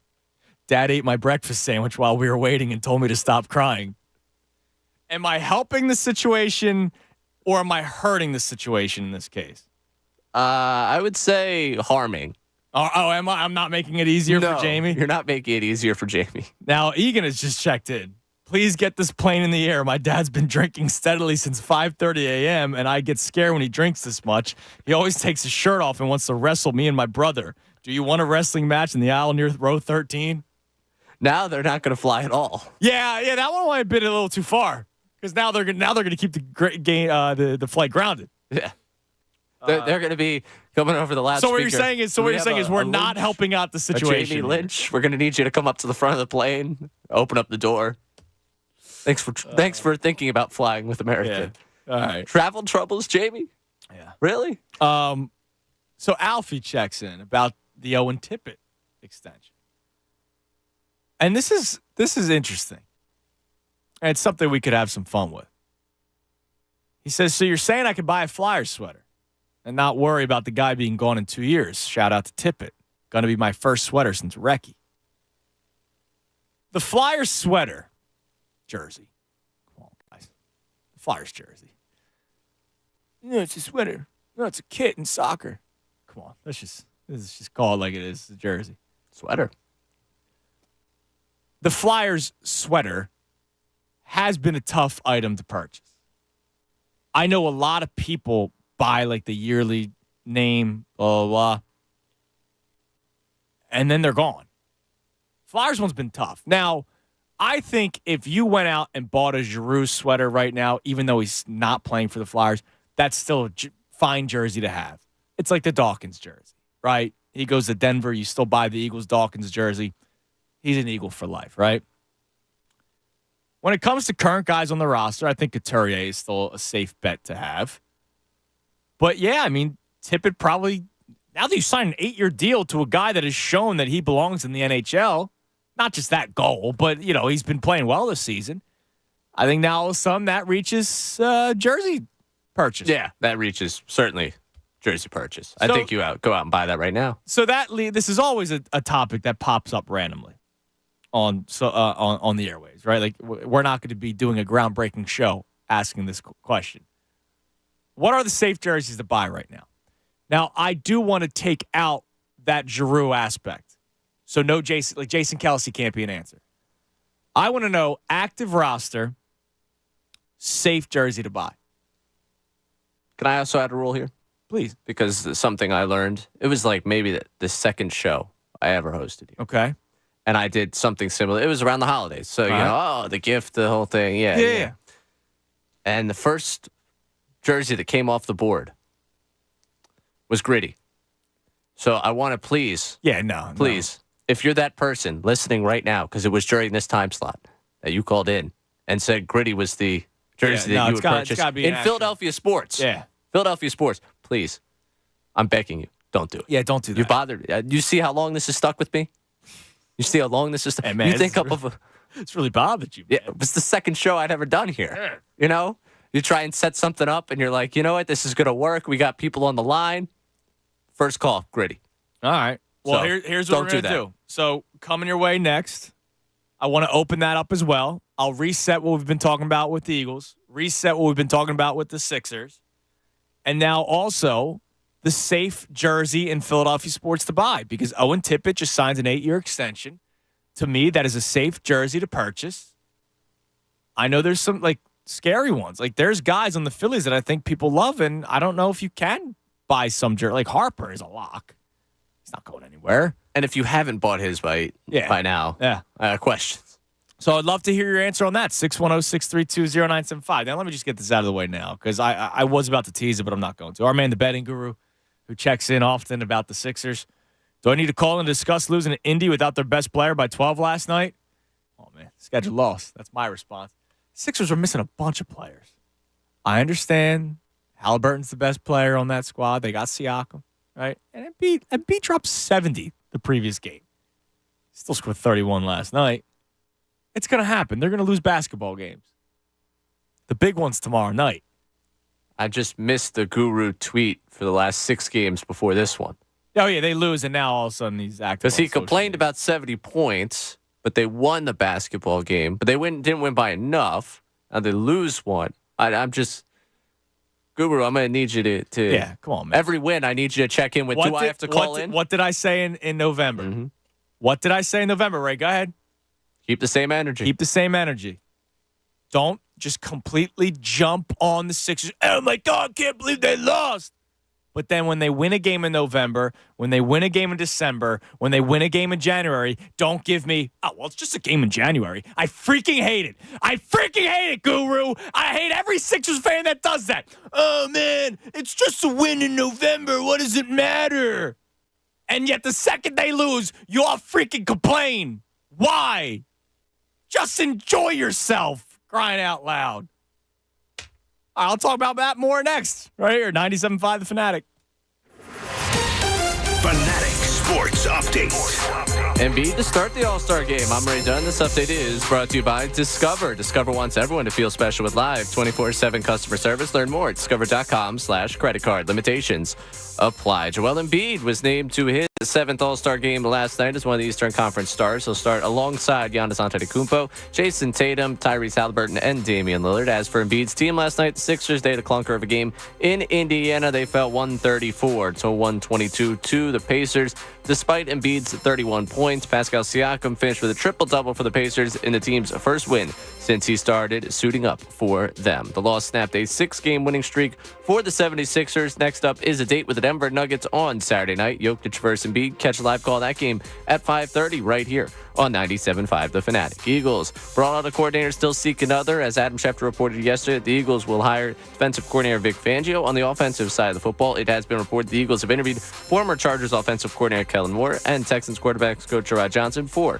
the offensive coordinator opening. As for the Flyers, let's ignore the shutout loss last night to the Red Wings and just talk about the fact Owen Tippett signing an extension, 8 years, around $6 million to $6.5 million per season as he gets an extension with the Flyers. Flyers will try and stop their 4-game losing skid tomorrow against the Bruins at 12:30 live right here on 97.5. Keep it here for all the latest news and information. I'm Ray Dunn, the home for the Sixers and Flyers, 97.5 The Fanatic. When breaking sports news happens in Philly, we have you covered. Live updates, press conferences, insight, perspective, and your reaction. This is 97.5 The Fanatic and 97.5thefanatic.com. Ask yourself, what professional sport has the best home field advantage? Well, honestly, it's not even close. To have home field advantage in MLS soccer has you winning just under 70% of your matches. Which pro sport is second? It's the NBA, coming in at around 63%. The NHL follows next, just ahead of the NFL, 59 and 54% respectively. Baseball rolls in at 54%. Imagine taking a shower that never runs out of hot water. Well, here's some good news. Bradford White's Infinity Series GS and GR tankless water heaters deliver endless hot water whenever you need it. They're highly efficient too, saving you energy and money. Like all Bradford White water heaters, they're built to be the best for years of reliable performance. How you heat your water matters. Learn more about our Infinity Series tankless water heaters at BradfordWhite.com. When you open the BetParks app, you're in the zone. Winning is always a rush, but the money is in the moments. It's the confidence and underdogs covering, the tension before a clutch turnover, and the pride of a parlay paying off. It's another chance to win big with all-day action. Plus, win your first $10 bet and get $125 in sports bonus bets. You play for fun, you love to win. You bet. BetParks. Must be 21 in Pennsylvania, New Jersey, Ohio, or Maryland. Gambling problem? 1-800-GAMBLER. Hey, it's Joe Conklin from Conklin's Comedy Night at Parks Casino, and I'm psyched to cheer on the Philadelphia 76ers this season with Parks, the official local casino partner of the 76ers. Parks Casino is #1 with the hottest live tables and slots, great dining and bars, and the best live entertainment in the region. Need a fun and exciting game day destination? Get into Parks to watch your favorite teams in the Liberty Bell Gastropub or the Beer Garden. Visit parkscasino.com. This is how you win. This is how you win. 21 or over. Gambling problem? Call 1-800-GAMBLER. Ring in 2024 in a big way at Wawa. Get any 20 or 24-ounce cup of freshly brewed hot coffee for just $2. You can pour more of your favorite coffee, every mild, medium, or dark roast, and our new caramel cream flavored coffee with notes of caramelized sugar, rich salted butter, and warm, fragrant vanilla. Go big with a Wawa coffee for $2. Gotta have a Wawa. Limited time offer. Wawa's leveling up their rewards program. Now you can rack up points on the items you buy every day, even fuel. Boost your totals with a breakfast sizzly. Score points with your morning coffee. With Wawa Rewards, you can choose to redeem them for what you love most, like an iced latte for an extra pick-me-up. Unlock the power of choice with the new Wawa Rewards. Get the Wawa app today. Fuel rewards not available in New Jersey. See full details at wawarewards.com. This is Scott Trout of Cordell & Cordell. There are a lot of great dads out there. Sometimes those dads get divorced. For more than 30 years, we have represented men in divorce, confronting the pitfalls that could devastate your finances or harm your family relationships. While every situation is different, our goal is to get the best outcome for you and your kids. Set up a consultation and take the first step. Offices in Philadelphia, Radnor, and Allentown, Pennsylvania, and Mount Laurel, New Jersey. Scott Trout, licensed in Missouri, Illinois, and Georgia only. Michelle Ferrari, licensed in New Jersey and Pennsylvania. Online at CordellCordell.com. Finding great candidates to hire can be like, well, trying to find a needle in a haystack, but not with ZipRecruiter. Its powerful technology actively finds and invites qualified candidates to apply to your job. So while other companies might deliver a lot of hay, ZipRecruiter finds you the needle in the haystack. See why 4 out of 5 employers who post a job on ZipRecruiter get a quality candidate within the first day. Try ZipRecruiter for free at ZipRecruiter.com/free. That's ZipRecruiter.com/free. I lock up my Old Spice Fiji aluminum-free dry spray to keep that 24/7 lasting freshness safe for myself. Fresh coconuts, palm trees in the wind. It's like catching waves in Fiji. Actually, I just talked myself into a refreshing spritz of Fiji. My Old Spice is missing! No! Hold on, someone just slipped and fell on my neighbor's icy sidewalk.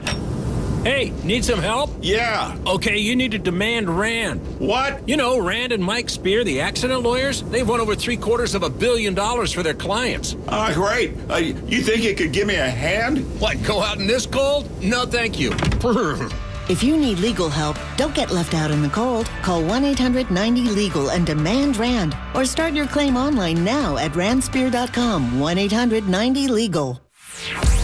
On your way home this afternoon, the best show ever starting at 2. Now more with Andrew Salchunas on 97.5 The Fanatic and 97.5thefanatic.com. It's 11:20 on this Fanatic Friday. Fanatic Fridays presented by Pumpman Philly for 24/7 emergency repair, pump replacement. Count on Pumpman Philly, the guys know to fix your flow. An hour, 11 o'clock hour, brought to us by Golden Nugget Jewelers, where Philly gets engaged. An update on one Brian Johnson, Ray. Per Jonathan Jones, he covers the NFL for CBS. I find this funny. The Buccaneers plan to interview former Eagles offensive coordinator Brian Johnson for their vacant offensive coordinator position because Canales, their OC, just got hired by the Panthers. The Bucs had interest last year, but it was clear he would get promoted in Philly. Johnson is also a candidate for the Browns OC job. My question for the brass in Tampa. What did you see that you liked? Now, look, I understand. It's coming out more and more that it was Nick Sirianni. We know it was Nick Sirianni's game plan. Brian Johnson was the play caller, right? But if you're Tampa, you've played him twice this year. The offense wasn't all that great the first time. The ground game was spectacular. DeAndre Swift ran for over 150 yards. A.J. Brown had a big day. And then you just played him in a playoff game. And coming out of the second half in a one-score game, they go 3-8, 3-and-out. And that's just one drive. But the offense was pretty bad the entire game.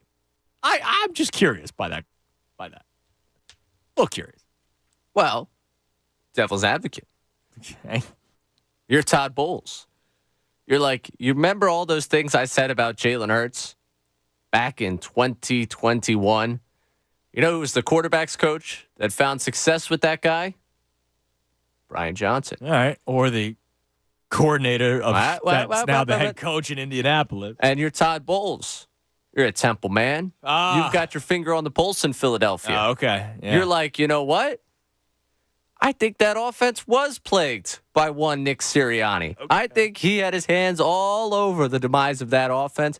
And I've been listening in, and it seems like people really like that Brian Johnson guy. All right. And you know what? Maybe I'll blame Sirianni. I'll give Johnson props. I'm not saying and I'll hire the man. I'm not saying this guy's a dope, right? No, I'm curious that you just went up against that offense a couple weeks ago. And now all of a sudden you're interviewing him for your vacant OC job. I find that it is hilarious, but I play the other side of Todd Bowles there just for. Well, you're tremendous at doing it. Yeah, I mean, I'm also a Temple man. You know, I understand how Todd Bowles thinks. You're Temple made, Temple proud. Maybe Todd Bowles got a line to Sean Desai. All right, and Sean Desai gave him the down low and everything. We'll get back to the phones in a second. So here is what we got in store for you today, just to kind of reset the show. And coming up later this hour, we're going to have another fun side topic that brings you back to your high school days, but whether you want to go back there or not. Eagles is topic number one. We put out a poll earlier this week, and the question read, are we closer to the dark days of Eagles football, or is the end of this season just a blip on the radar? I voted blip on the radar. I believe in Howie Roseman to reshape the defense because it's not a mystery what they need to do going into this offseason. Right now, how do they go about doing it? Do they value linebackers? We already know that they really don't. Do they take Vic Fangio's mindset and his scheme into account? We know that defense has to be a primary focus for the Eagles this offseason. If you can, Ray, go back to the press conference from 2 days ago because he talked about the offseason last year and what they were focusing on, because he straight up said to us that their idea was to focus on the offense this past offseason to try to make them much better, to try to make them an elite offense. And he kind of explained why. So we'll play that clip for you coming up, just so I can explain to you why I believe that they'll focus on the defense this offseason. Here it is. It was probably easier to get the offense to a place quicker than it was the defense. You know, we never want to be just kind of in the middle of the pack in both, you know. And so I feel like a lot of the things that we try to do last offseason was kind of try to keep our priorities intact about how we like to build the team. Now, I will say this in response to that. I don't know what you really did. I know you extended Hurts, which was a big deal, right? That was number one on your to-do list. And then you traded for DeAndre Swift and signed Olamide Zaccheaus. And, we already Jurgen, so what, you spent a higher draft pick on Steen, You drafted I guess? Steen in the third round. It's not like they did all that much to the offense. Nor did I expect them to do all that much, which is why I was surprised with that mindset. It's kind of astonishing to me that he looked at that offense and defense last year and said, all right, we don't want to be middle of the pack in both, so let's try to make one more elite. And then that answer to the offense was Swift and Zaccheaus and extending Hurts. Also, not that I want to be middle of the pack in both. You'd rather be middle of the pack in defense. It would have been cool if they were middle of the pack in defense. They might still be playing. Yeah. They could be playing this weekend. Yeah, that would have been nice. So I am shocked that I heard that. But my guess would be is he realizes how bad the defense was, and they're going to focus on the defense getting better this offseason. I think whoever this new OC is has to have better ideas. And whoever this new OC is will have control of the offense because Nick Sirianni told us that he's taking a step back. He's going to be the head coach of the football team, right? That's another reason why I think it's going to get better because you already have the talent offensively. You do. And when you bring in the right offensive mind to drive this Ferrari, and Sirianni's not there with the spikes if you go out the wrong way and it pops your tires, I think we're in a good boat there, right? And of course, the schedule might be a little bit easier, blah, blah, blah, all this kind of stuff. I think the Eagles are going to bounce back. But what I was shocked by was the 41%. The 41% of people that chimed in saying that they believe the dark days are ahead. I need to know why you believe the dark days are ahead. We had a caller, Eddie from Ocean City, that gave us 4 reasons why he believes the dark days are ahead of us. Number 1 was just Nick Sirianni being the head coach. Number 2 was Jalen Hurts being the quarterback.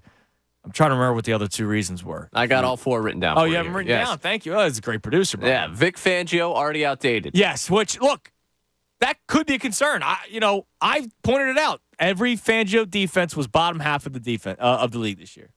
Yes, that's true. I did talk to someone who I know who watches Dolphins tape and is consistently in with it. Like, he grew up Dolphins fan, has gone the path that we've gone in this, and is deep down in the weeds. He was disappointed to see Fangio go. Okay. And if he was disappointed with that, he's one of the people that, hey, you say that, I'm buying what you're selling in this one. Yep. So made me feel better about that. Fair. One. But okay, reason number 1, Fangio's defense already outdated in the league. The Georgia experiment is a dud. Yeah, which I think that's still up in the air.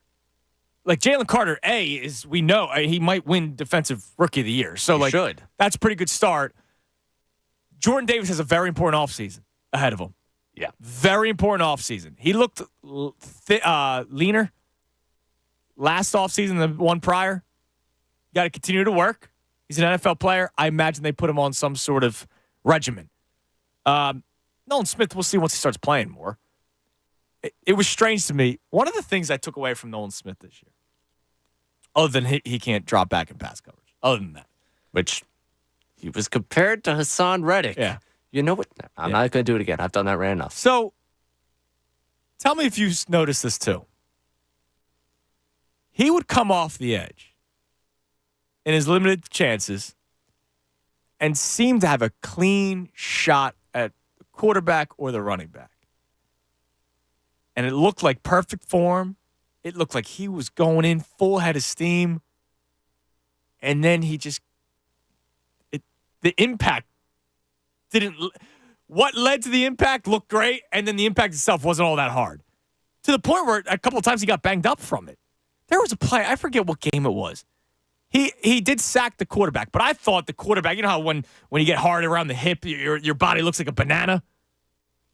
It kind of just brought him down. And then he got hurt. He hurt his shoulder on the play. I was like, he needs to get stronger, is what I'm saying. Need a little more impact on the I think the ability's there. He needs to hit the weight room. And look, that's coming from some dude that could barely bench sitting on a radio. Well, But, yeah. But you're an NFL your player. expectation is not to tackle me. Yeah. Which would be difficult. Yeah. Given how strong I am. But The and then expectation for him. Dean will see. I didn't see much. I'm done. I didn't see much. I'm done. So, that was the one thing of the presser that I really found myself sitting there fuming at shoot around, listening to that presser, like, no, please stop talking him up. Please stop talking him up. The plan here cannot be this. That was basically them telling you, we have tried. Like, look, we drafted a 3rd-round pick, a guy that a lot of people thought would be drafted in the 1st round. That's how I took that. Yeah, and listen, look, to your credit, you're right. When you go back in time and you listen to what we were saying about it, yeah, you got a guy in the 3rd round. Yeah, I mean, I don't think no revisionist history. We were all excited for it. The problem is there was a question: why did he fall to the 3rd round? Yes, and there was like the phantom injury apparently, but who knows? After 2 years, I feel very comfortable in saying that I cannot bank on him being my top off-ball, if not one of my top 2 off-ball linebackers. Right. I need you to invest in the position where him being good is a nice addition to what you've got going on. So that was number 2. What was number 3? Hurts knee slowing down. Okay. I would imagine he does whatever he can and gets that fixed in the offseason. That happened during the season, right? The bruised knee. Right. Warrior. Yeah, it was a Warrior through it. Yeah. And then what was number 4? Cap issues. Cap issues. Following the Hurts contract. Following the Hurts contract, which I think Howie Roseman can dance around. But I appreciated Eddie for giving us reasons why he believes the dark days are upon us. So we'd love to hear from you on that. Temperature check on the Sixers, which we'll get to in a second. And lastly, I just asked you, based off of the Owen Tippett extension, what are some of the safer Philadelphia athlete jerseys to buy right now? Because there's guys on their way out, and I want like current athletes that will be here. Like, I believe it's safe to buy a Jason Kelce jersey, but I don't want that to be an answer, right? I don't want you to give me an answer of a guy that's going to retire or might even leave, and then he's a forever Eagle. Like, what if the Eagles don't bring back Brandon Graham and he goes and plays for Cleveland with Jim Schwartz? Like, I don't want the Eagles Brandon Graham jersey to be the answer. Now, Evan Chaney checks in. The only Flyers jersey he owns is a gritty jersey. Evan, was it you? Were you the one that called in? I don't remember who the caller name was. Was this you that called me? Well, now, Evan, I think you can buy an Owen Tippett jersey who just got that extension. Now, let's go to the phones. And I had a moment going into the last break because, if the Sixers win in November, December, January, I hear it's only November, it's only December, it's only January. But when they lose a game, this is why they suck. I'm going to go to the guru. What up? Yo, fellas. First off, let's preface this by saying, can you hear me all right? Yes, I got you loud and clear. What's up, man? All right. So let me preface this by saying I would love to be wrong, right? I would love to be. Of course you would. I know you. I know that you are a Sixers fan. Like, of course I know that. Yeah. All right. So we got that clear. But honestly, last night, no Tobias, it showed how much of a crucial piece Tobias is, both offensively and defensively. But it was more of the same thing that we see in the playoffs. Like, a team got a little turned up. They know the Sixers are coming in hot. They're hyped up. And they weren't in that game from the opening tip. Like, they were outmatched. Patrick Beverley looks like he doesn't belong on an NBA floor against a real caliber team.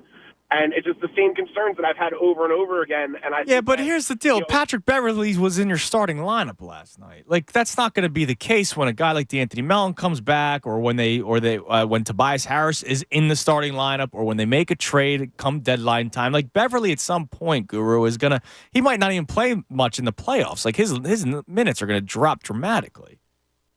He's been getting a lot of minutes in the regular season, though. He's been part of this run. Guys have been hyping him up as that, that heart guy, which has been worrying me because, again, in my eyes, he just doesn't really belong on an NBA floor, let alone Daniel House. That's a whole other story. Well, I know, but look, in a game like last night, like everybody that played for the Sixers last night played double-digit minutes yesterday, right? Like, it was one of those games where it wasn't going well, so everybody played over 10 minutes. Once come playoff time, like, that's not going to be the case.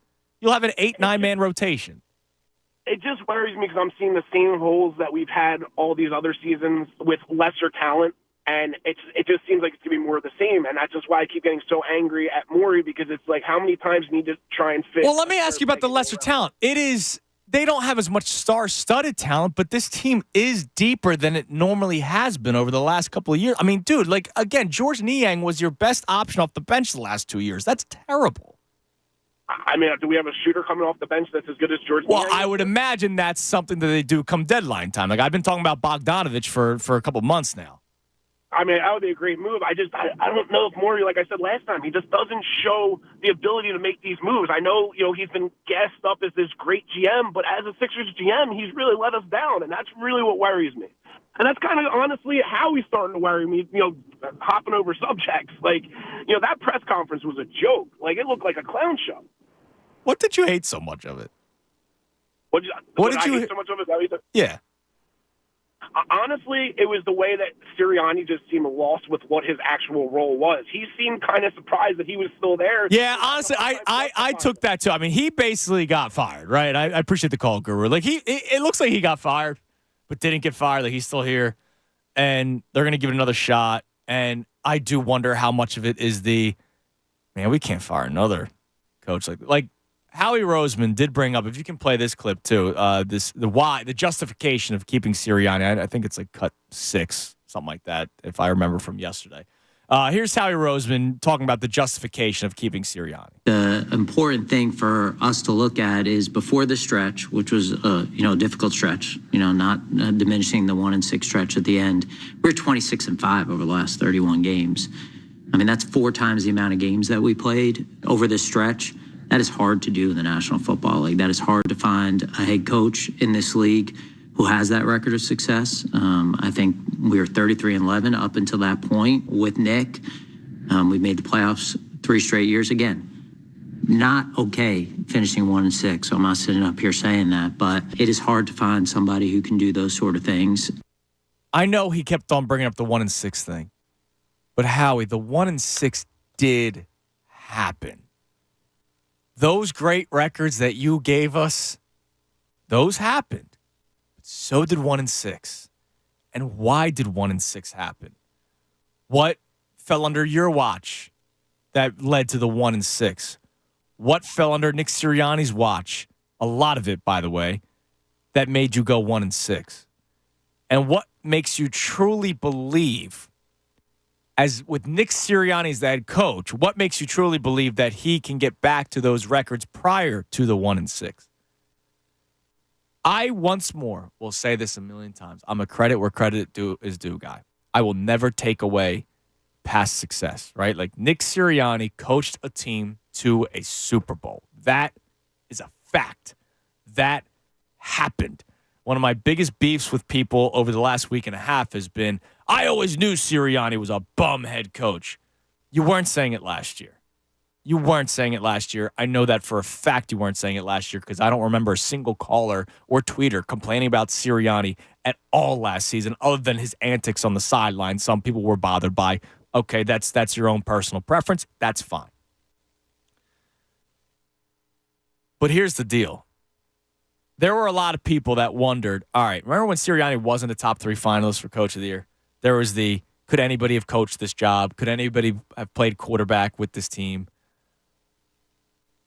It makes you start to think, all right, you did have a lot of talent offensively this year. And you were 10-1, in large part because of it. But then you fell apart, and you as the offensive mastermind of this team, never came up with an answer. And then you had finger pointing, then you had leaks out of locker rooms, then you had people that just looked miserable. There was the play when Jalen Hurts got hit, by the Giants linebacker to the head, and there was no reaction by anybody. Like, that locker room looked dead, and that fell under his watch. So it's great and all that you point out the past success because you can't take that away from him, but you also can't ignore the 1-6 stretch, which did indeed happen, which happened with him as head coach. Let's go to Dustin in the Northeast. Dustin, you're on the Fanatic. Sure. What's up, Dustin? How you doing, brother?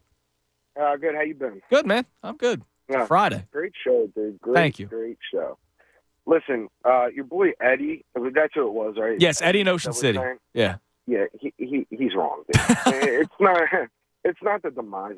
Wait, you're saying, were we saying it last? Who was saying it when we were 10-1, dude? Right. He was an innovator. He got these guys playing exactly how. Come on, man.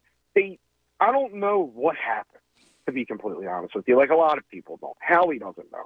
But you know what? Howie, you kept Sirianni around because he's a yes man. He does what you want.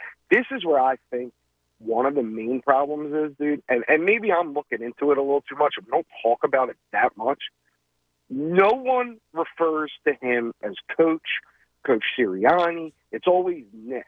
Dude, when you're in the head of a bunch of grown men like that are getting paid millions of dollars, you have to demand respect. I'm not saying be a stickler and don't be boys with these guys, because nowadays you got to, because the way kids are nowadays. Right. But you have to gain that respect. When they don't respect you, but that could be his thing, man. He may want to be. He's the players' coach, right? He may want to go that way. I don't hear many people calling Rob Thompson Skip. I hear Topper. It's true. You're absolutely right. But there's something that's going on with this team that they made it to the friggin' Super Bowl last year. Look, here's where I think it went totally downhill. And it was the move to get Deshaun Desai out as DC. You promote Matt Patricia, and then there's questions, right? My immediate reaction is Howie Roseman made that the decision, and I'm sure some players feel that way too. And if that's the case, you're not really believing in the head coach all that much, because he clearly doesn't have say about his own team. Or it was Nick Sirianni, and you believe that, and you go, Coach, we were 10-1.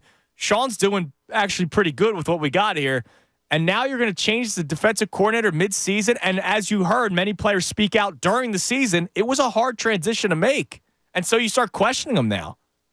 Well, it almost not even just like you're questioning his loyalty, kind of, because these are supposed to be your guys that you brought in. And you're going to kick them to the curb, 75% finish the race. Like, that doesn't show loyalty. And with these guys, that's very important. Yeah, look, now, Dustin, I do think that. What do you got in the Sixers, real quick? So, real quick, we talk about JoJo. Dude, I think, and this is going to be saying a lot, obviously, a homer, I think he is 1A as the most dominant player to ever play the game of basketball, dude. The only person that I think was more dominant than him was Shaquille O'Neal. If you go back and look at some of his numbers. Well, yeah, I mean, it depends on how you look at that, right? And I appreciate the call, Dustin, right? Like, dominant, best, like, obviously, Jordan and LeBron. I think there is a dominance to LeBron. It's a great barroom conversation. I'm not about to say Joel Embiid is the most dominant player next to Shaq of all time, but I could make the case that from his position, he's one of the more skilled centers in the history in the NBA. And dominant's not the word. Skilled, I think, is the word. Because Shaq will have the overall better career than Joel Embiid. Success, individual, team-wise, right? I mean, the guy won the ring with Miami, too. But skill, Embiid more skilled than Shaq. I mean, let's face it, Embiid shooting 80+% from the free throw line. Shaq could barely hit water. He fell out of a boat, right? So it's all semantics. Depends on how you word it. But yeah, I mean, Embiid is having a hell of a freaking career. Now, coming up next, I want you to think back to your high school days, all right? Now, we used to do the vault on this show, RIP, in case nobody noticed. I found audio this morning that was so cool. And I didn't even realize what the anniversary was today, if I'm being completely honest with you. I'll tell you what the audio is. It just made me think about, man, could you imagine if that was my school? I'll play you this clip. It's really cool. It's an anniversary of something tragically happening. It's a Philadelphia story. I'll play that clip for you next. We'll have some fun with it based off of our own experiences, all right here on 97.5 The Fanatic. Now, if you've been watching the NFL playoffs from the sidelines, there's still time to get in the game with FanDuel in partnership with Valley Forge. It's America's #1 sports book. New customers bet this Sunday's conference championship games with $150 in bonus bets guaranteed. All you got to do is place your first $5 bet. FanDuel has so many ways for you to pick up a W. You can go with just the spread itself, the money line. Maybe you want to go with some props. I keep on thinking that Baltimore pulls this one out, and I think a lot of it has to do with Lamar. So Lamar's over in rushing yards, maybe Lamar anytime touchdown, and, of course, Baltimore to win the game if you want to go money line or spread there. Just go to FanDuel right now and get started with $150 in bonus bets guaranteed when you place your first $5 bet.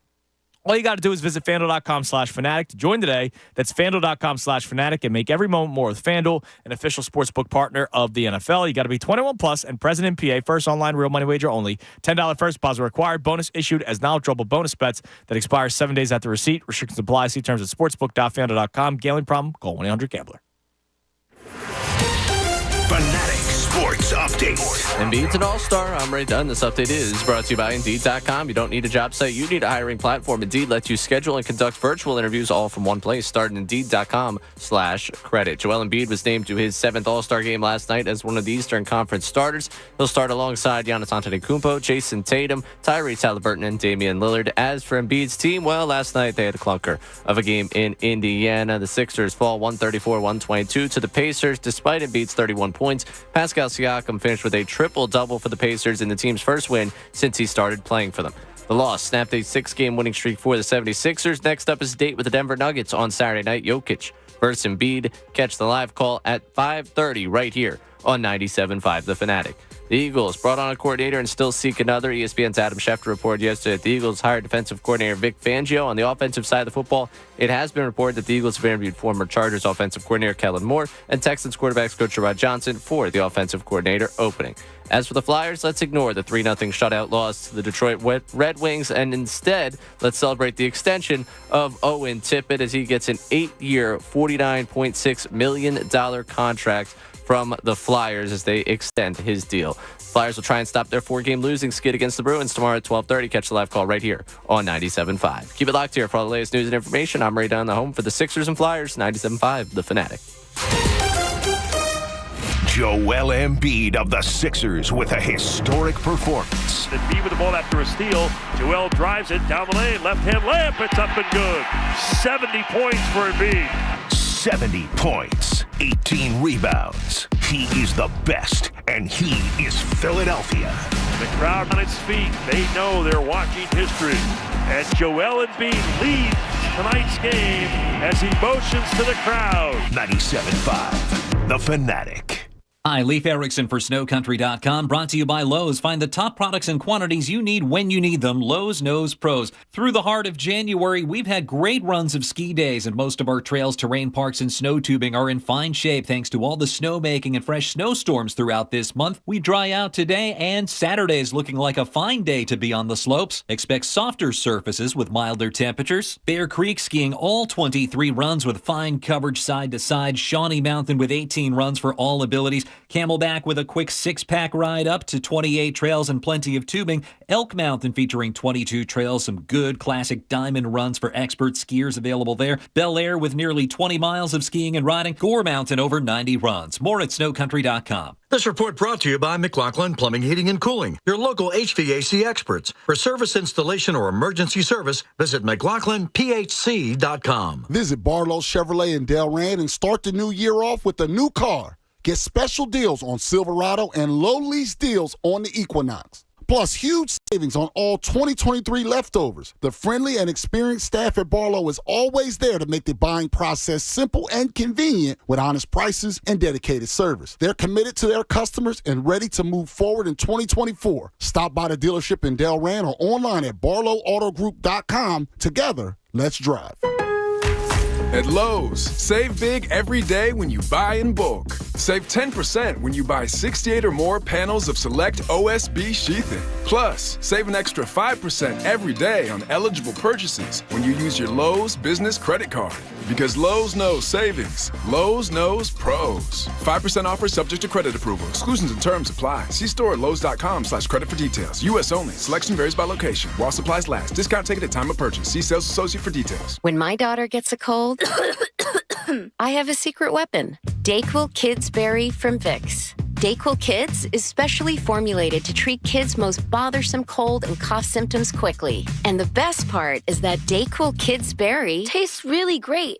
Aren't you supposed to be resting? Maybe. DayQuil Kids Berry. The kids' berrylicious daytime congestion, coughing, stuffy head, stuffy nose, just for kids medicine. Safe for kids 6 years plus. Did you know COVID-19 vaccines have been updated this season? They're one of the best ways to help protect yourself against recent variants. And most people in the U.S. should continue to pay nothing out of pocket for COVID-19 vaccines. Uninsured or underinsured adults can receive them at no cost at participating Bridge program locations. And eligible children can receive them through the Vaccines for Children program at participating providers. For children, COVID-19 vaccines are at no cost, but there may be fees such as for the visit or administration. Book a vaccine option at schedulecovidvax.com. Sponsored by Pfizer. Progressive presents Precious Moments. Nothing beats driving cross-country in our RV. This is so much fun, Dad. I don't even need to look at my phone. It's not the destination, it's the journey. Jinx! The exchange you just heard didn't actually happen, but it could. Bundle your home and other vehicles with Progressive and you could use the savings to make sure that RV is always ready to hit the road. Who knows, your teenager might actually put down her phone for 5 minutes. It could happen. Progressive Casualty Insurance Company, affiliates, and other insurers. Not available in all states. Citadel Credit Union has a checking account that's built for you. For a limited time, get $300 when you open a new checking account at citadelbanking.com/radio. Citadel Credit Union, a Forbes Best in State credit union. Federally insured by NCUA. Check out Graham's Pub for all the Sixers games this season and enjoy Modelo drafts and Corona bottles. A local bar in Philly with live entertainment, good food, cold drinks, and a fun, friendly atmosphere. Graham's Pub. WPEN and WPEN HD1 Burlington, Philadelphia. A Beasley Media Group station. Broadcasting live from the Comcast Business Studios. Powering possibilities. 97.5 The Fanatic and 97.5thefanatic.com.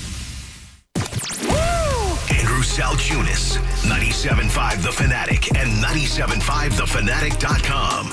It's 11:50. It's the Midday Show. I'm Andrew Salchunas here on 97.5 The Fanatic. Coming up this segment, I'm going to play this clip that I saw this morning that I thought was so cool. So cool. And I'll tell you what it made me think of, and I'm going to give you the chance to come back to your high school days. Oh, hi, Silvana. I didn't even realize that Ray wasn't in there. Now, Ray, I told you real quick, I wanted to make our man, the Fink, feel better about himself. Because the Fink posted a photo today of him ripping his pants. And, not ideal. It happened to me right where you're sitting now. Oh. Yeah. So, at the time, I was producing for the legendary Mike Missinelli. And I was fresh out of college. And you may or may not know, you're not making all that much money in radio fresh out of college. Oh, really? Payday here today. Yeah, nice day.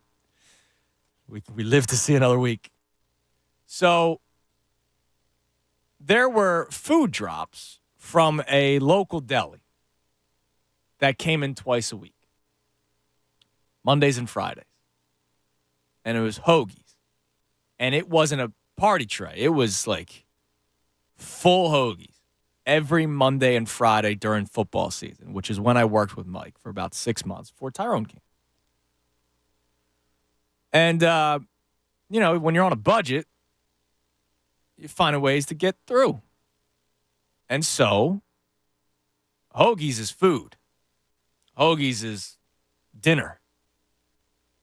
And so, when I was here with Mike, obviously it was the 2 to 6 shift, and I knew every Monday and Friday lunch was provided.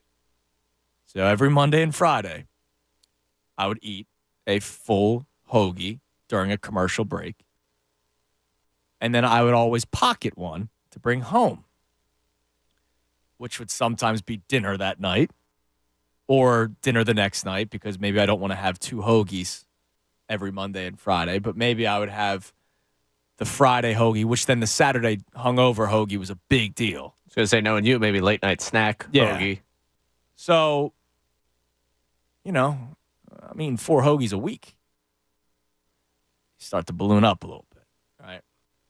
Now, I tried to take care of that. And as I've been open about, I was a larger child in my youth. I weigh less now than I did in middle school, right? So 4 hoagies a week. And then obviously, you're out and about for the first time in your life. So whatever money you do have is going toward beer. pretty much. So I start to expand a little bit.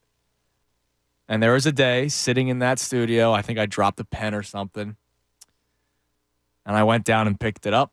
And that's when you heard the and I immediately knew what happened.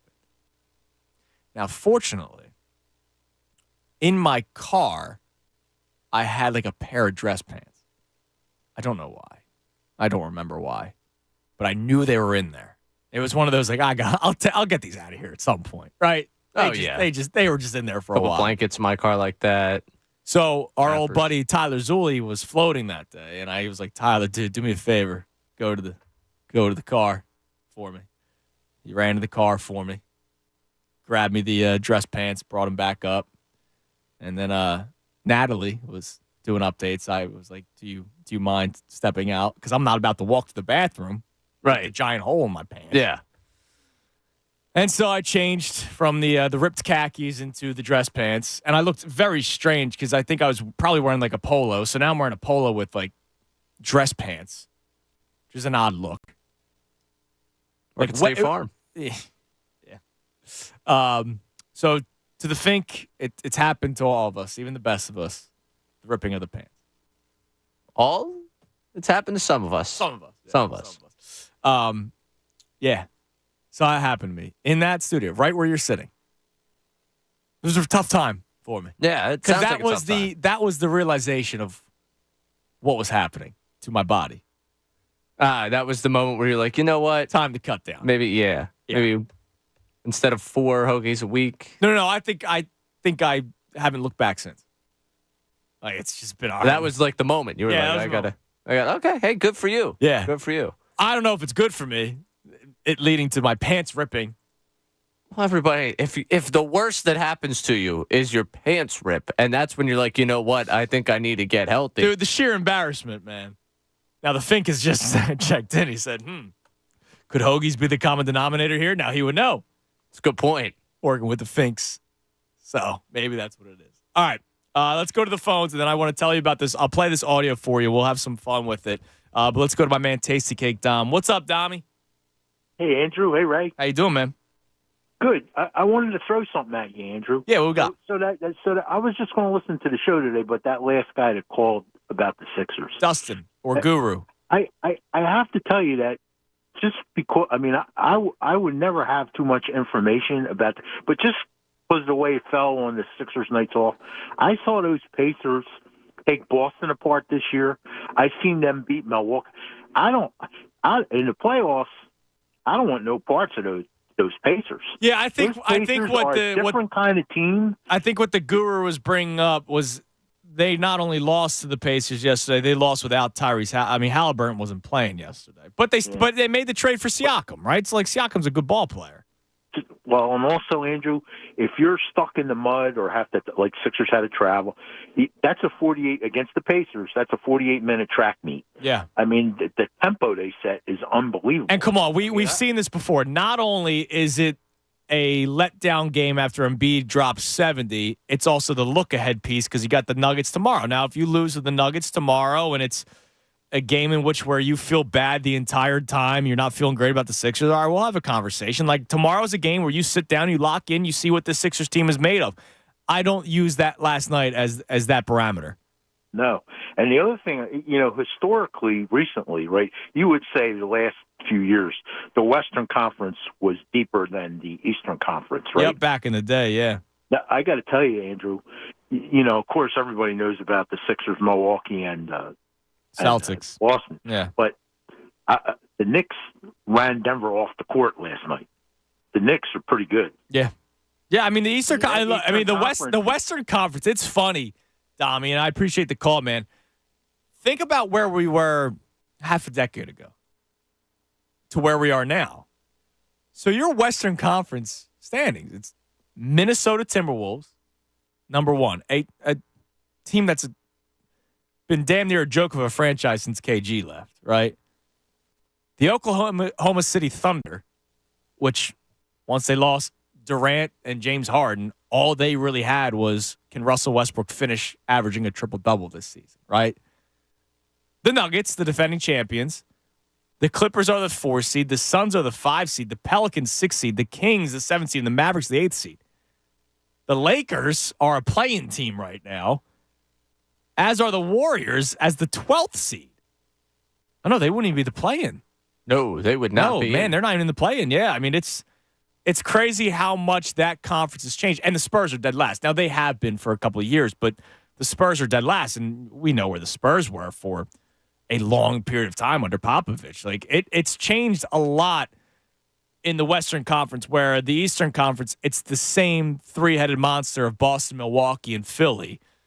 And then Miami just lingers as the 7th seed and could make a championship run because that's what they did last year as the 8th seed, which is just incredible. All right, so today is a very sad anniversary. Today, 4-year anniversary, Ray, you told me today?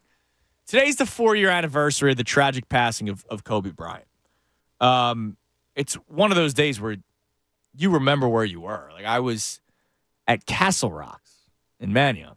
Have you ever stepped into Castle Rocks, Ray? Don't think. Oh, I'm going to Manayunk tonight, so. Are you? I will. I'm going in a couple weekends, and I can't wait. So go to Castle Rocks. Sounds good. They got the wheel spin with the shot. You put $5 on the table, they spin the wheel, whatever it lands on, that's what you get. That's part of the fun of Castle. Castle Rocks was typically we're making our way down to Main Street, let's pop in for a few, and then do our thing. Gotcha. A lot of fun. Yeah, I'm a 5:30 happy hour today, so if I get to the point of Castle Rocks, dude, do it. That flight's going to be a long one tomorrow. It's part of the fun, right? So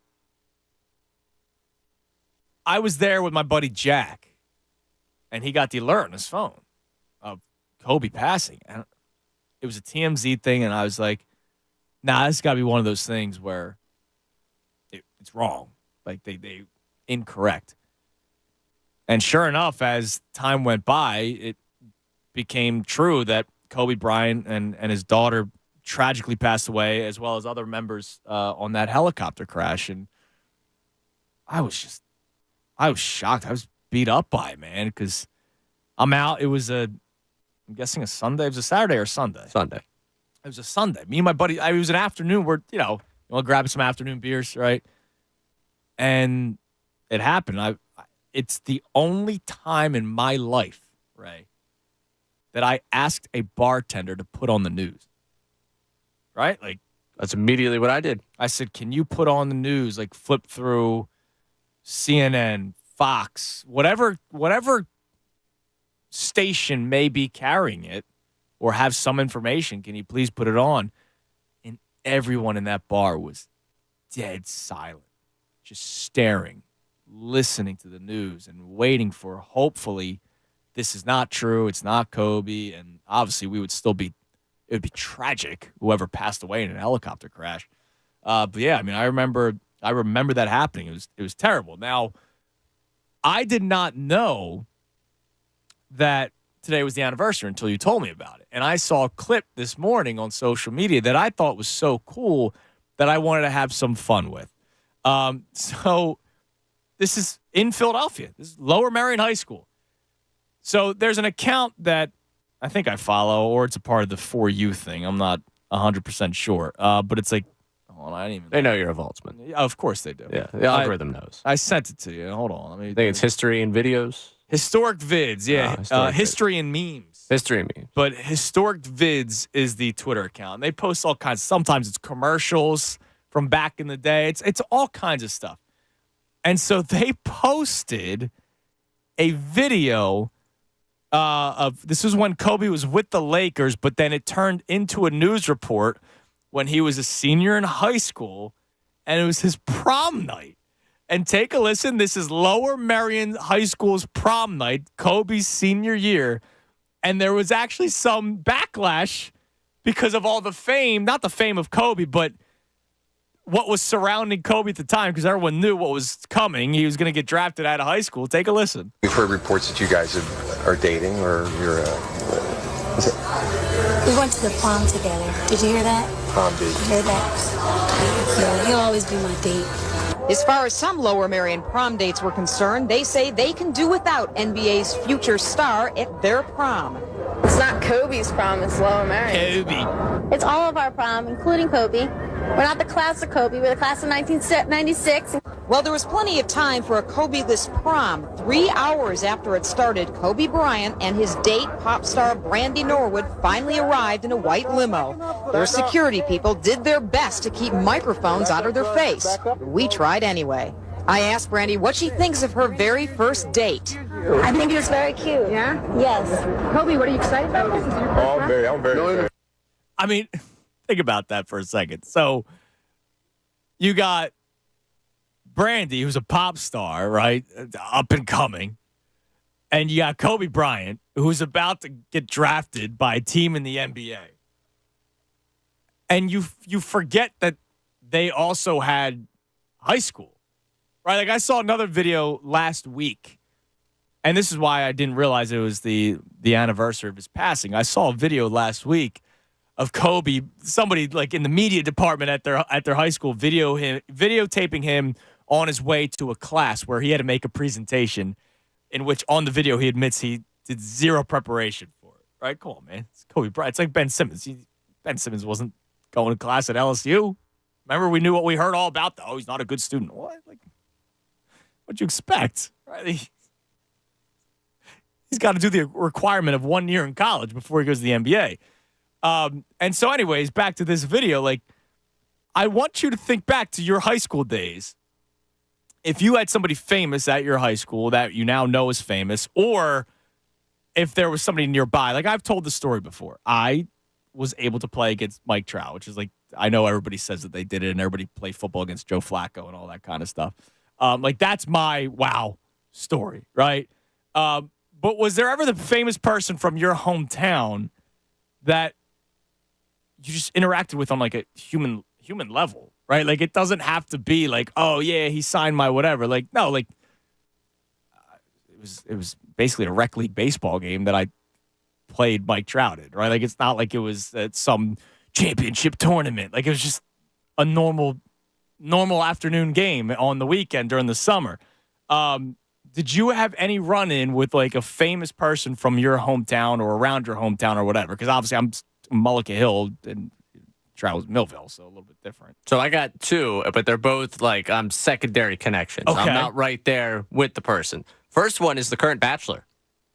The current guy on The Bachelor went to my high school. Oh, really? Yes, that is like the current buzz in my hometown. Okay. Of like, well, you know, when they're back, they come in here. Where are they going to be? Like, can we meet The Bachelor? I'm pretty sure they went up to Collegeville Italian Bakery at one point and they met. But yeah, he's The Bachelor now. He's a Springford grad. That has been a big. I was back home for a night and went and saw people, and that was the big. Oh, I saw an old teacher tell me he coached him in tennis and was talking all about him, and everyone's got their stories about. Oh, he was just the sweetest guy. He was the best dude. So excited to see the way he's portrayed on The Bachelor, because now we got all the wonderful.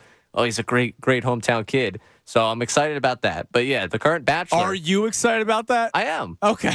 I mean, listen. Does that mean you have a shot at The Bachelor one day? I would like to think that my life is kind of just like The Bachelor. I just don't have cameras. We have the Vic Fangio coaching tree, right? Yes. Does your hometown have a Bachelor tree that you have a chance of being on the show one day? Well, given the way it's gone for a lot of the Vic Fangio tree guys this year, maybe I don't want that tree to be compared, because that sounds like I'm setting myself up for failure on The Bachelor. All right, fair. I do think I would do fantastic, but I think I would do fantastic as one of the contestants on The Bachelorette. I think I'd be much better as the guy that fails in the end, that ends up like... You get the rose? Yeah, I get like fourth or fifth. I make the hometown date, but I'm the one that just kind of wins over America and doesn't win over her. That'd be the way I kind of... What's your hometown date? Probably he went to the College of Italian Bakery. That's probably where I'm headed. I mean, listen, I like it. I like it there. All right. So, The Bachelor from my hometown. And then I know I've said this on the air before, and this was a big thing during the Phillies Diamondbacks thing for me, at least, was that I went to high school with Christian Walker's sister. Okay. Like, we had classes together. I know her, I've talked high school. I haven't talked to her quite a bit, but Christian Walker was like the big, wow, I watched him play his home runs or things of legends, and he went to one of the Catholic schools around us, so he didn't go to my high school specifically. Yeah. But I saw Christian Walker. We were following Christian Walker before he was. Well, there was a lot of there's a lot of kids, more so my age, that played with or faced Chas McCormick, right? Right. Houston Astros, they won the World Series, beat the Phillies in the World Series a couple of years ago. He's a local kid. We had a guy that would call in, he used to call in to Anthony and I all the time, just give the Chaz McCormick update, right? Because he's a local kid, and we always love those kinds of stories. My buddy Jimmy Hyden played with him, another Temple grad. We're all over the place. Yeah, Al's are everywhere. Like there's a lot of athletes that are now making their way out. So, I mean, that's something fun. I told you coming into today's show, today's going to be more of a lighthearted show, right? Like, I know that one of our topics is about whether or not you believe the dark days of Eagles football is coming, because 41% of you on our poll that we ran the other day believe that dark days are coming. I'm not at that point. I know we're doing a Sixers temperature check, and not everybody is fully on board with the Sixers, and you're doing the whole wake me up when the playoffs come, which I understand why you're doing that. But from what you have gathered so far, the information that you've gathered, whether you've been watching or whether you've just been following along with the box scores, I have some great tweets, by the way, regarding the Sixers that I'll get to you coming up. Where you're at with the Sixers, your temperature check there. But I told you I want to have some more lighthearted stuff today as well. Owen Tippett signs an 8-year extension during the program today. I asked you the question, what are the safe jerseys that you can buy in Philadelphia sports right now of active players that will be here too, not like Jason Kelsey retiring, Brandon Graham potentially going into his last year. I want to know the active players that will still be here for a couple of years, if not longer, that you believe is a safe jersey to buy. And now, that one right there, Kobe Bryant, the video that we played for you. Unfortunately, it's the 4-year anniversary of his tragic passing. But there's the video that popped up this morning because of the anniversary, kind of like a lot of fun videos of Kobe Bryant. Kobe Bryant going to his senior prom with Brandy at Lower Merion High School. This is here in Philadelphia, man. You're either run-ins with someone famous, but like from your hometown or something like that. Like, could you imagine being one of those classmates? And you heard the one girl. This isn't Kobe's prom. You imagine being the person that didn't go. That was like, prom, not for me. It's like, there's Brandy. But it's Kobe and Brandy. This isn't Kobe's prom, which I understand. I understand why she would say it, but it's just like the way it comes off. Do you have somebody famous from your hometown that you had some sort of interaction with, or a secondary interaction because Ray knew the sister of Christian Walker, right? So that kind of stuff. Would love to hear your fun stories. It's a Fanatic Friday, right? It's no longer a football Friday for us. And Fanatic Fridays on the Fanatic are presented by Pumpman Philly for 24/7 emergency repair or pump replacement. Count on Pumpman Philly, the guys who know to fix your flow. Tell me your stories. Let's have some fun about this. I already have a couple of tweets coming in that I will read to you. Your run-ins from your hometown with some famous people. I have some good jerseys that are coming in. I have some great responses to the Sixers. I'll read you all those tweets coming your way next, but I would love to hear from you on the phones at 610-632-0975. I'm Andrew South Jr. It's the Midday Show right here on 97.5 The Fanatic. Fanatic Sports Update. Embiid to start the All-Star game. I'm Ray Dunn. This update is brought to you by Discover. Discover wants everyone to feel special with live 24/7 customer service. Learn more at discover.com/credit card. Limitations apply. Joel Embiid was named to his 7th All-Star game last night as one of the Eastern Conference starters. He'll start alongside Giannis Antetokounmpo, Jason Tatum, Tyrese Halliburton, and Damian Lillard. As for Embiid's team, they had a clunker of a game in Indiana last night. The Sixers fall 134-122 to the Pacers. Despite Embiid's 31 points, Pascal Siakam finished with a triple-double for the Pacers in the team's first win since he started playing for them. The loss snapped a 6-game winning streak for the 76ers. Next up, a date with the Denver Nuggets on Saturday night. Jokic versus Embiid. Catch the live call at 5:30 right here on 97.5 The Fanatic. As for the Eagles, coaching search continues. One coaching vacancy that's been filled, of course, that defensive coordinator job, Vic Fangio, being given that one. On the offensive side of the football, it's been reported the Eagles have interviewed former Chargers offensive coordinator Kellen Moore and Texans quarterbacks coach Gerard Johnson for the offensive coordinator opening.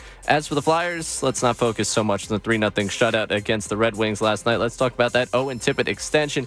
8 years, $49.6 million. That new contract for him from the Flyers. As for the Flyers on the ice, they'll try and stop their 4-game losing streak against the Bruins tomorrow at 12:30 live here on 97.5 The Fanatic. Keep it locked here for all the latest news and information. I'm Ray Dunn, the home for the Sixers and Flyers, 97.5 The Fanatic. When breaking sports news happens in Philly, we have you covered. Live updates, press conferences, insight, perspective, and your reaction. This is 97.5 The Fanatic and 97.5thefanatic.com. As America's largest injury firm, we have advantages few others do. Our results and reputation are well known to the other side, and we have a track record of going toe-to-toe with them and winning big. But what does that mean for you? What does that mean for your case? I'm John Morgan of Morgan & Morgan. One of the things we're most proud about is that we set up our firm so that your case gets lots of attention from a lot of people. Our technology and army of lawyers give us insight and oversight into every detail and every moment of your case. Paralegals, legal assistants, investigators, buildings with boxes of evidence. Every resource carefully designed to get you the most possible. And at Morgan & Morgan, we even have a dedicated team to make sure that your calls are returned that very same day. Injured? Dial pound law. That's pound 529. All law firms are not the same. There's only one Morgan & Morgan. ForThePeople.com. Injured? Visit ForThePeople.com for an office near you. This winter, cozy up to a home that's perfectly yours with Preferred Pros. From skilled craftsmen and expert designers to top veterinarians and relaxing pools and spas, we've got the best recommendations for you. Let us help you make your dream project a reality. Your home, your life, our professionals. Connect with Preferred Pros you can trust. From cold showers to clogged drains, Horizon's highly trained expert plumbers are there when you need them with 24-hour emergency plumbing solutions. Make 2024 all about you at Joseph Anthony Retreat Spa and Salon, the ultimate destination for all things beauty, wellness, and of course, relaxation. Details at josephanthony.com. Liberty Safes of New Jersey is the best safe selection in the tri-state. Showrooms at Route 130 in Bordentown or Route 73 in Mount Laurel or online at libertysafesnj.com. Check out Preferred Pros today. This paid program is sponsored by businesses highly rated by actual customers. For more details on Preferred Pros, visit 975thefanatic.com. Hey, it's Boost Mobile here with a great deal to keep you connected. Now, when you switch to Boost, you get 4 lines for $100, plus 4 free 5G smartphones like the Galaxy A15 or the Moto G Stylus 5G. We're here to bring you the best phones on America's largest 5G networks so you can get after it. Switching is easy. Just head to your local Boost Mobile store. That's 4 lines and 4 phones for $100, only at a Boost Mobile near you. Requires port-in auto pay and ID verification. Available in select markets only. Other restrictions apply. See participating stores for details. I always wanted to learn Spanish, but I never thought I'd have the time. Then I discovered Babbel. Babbel's lessons are fun. They only take like 10 or 15 minutes, and in 3 weeks, presto, you're starting to speak another language, like magic. I love that Babbel's lessons aren't just robots talking. They're voiced by native speakers, so you get the pronunciation just right. If you want to learn a language, there's no faster, easier, better way than Babbel. Babbel. Babbel. Go to Babbel.com and start learning a new language today. That's BABBEL.com. January is no time for the same old meals. HelloFresh is here to kickstart 2024 with enticing flavors and fresh ingredients paired with easy-to-follow recipes and delivered to your door. They'll keep your taste buds guessing with their most expansive menu yet. Over 45 delicious recipes to choose from each week. Right now, get free breakfast for life with code RadioBreakfast at HelloFresh.com/RadioBreakfast. That's one free breakfast item per box while subscription is active with code RadioBreakfast at HelloFresh.com/RadioBreakfast. Nothing slows my little girl down, except a stuffy nose. Mommy. That's why I use Sinex Children's Saline from Vicks. Sinex instantly clears mucus in everyday stuffy little noses with a gentle, ultra-fine mist designed for kids. Just Sinex? Breathe. Her stuffy nose is gone for now. And so is she. Sinex Children's Saline. Sinex, breathe.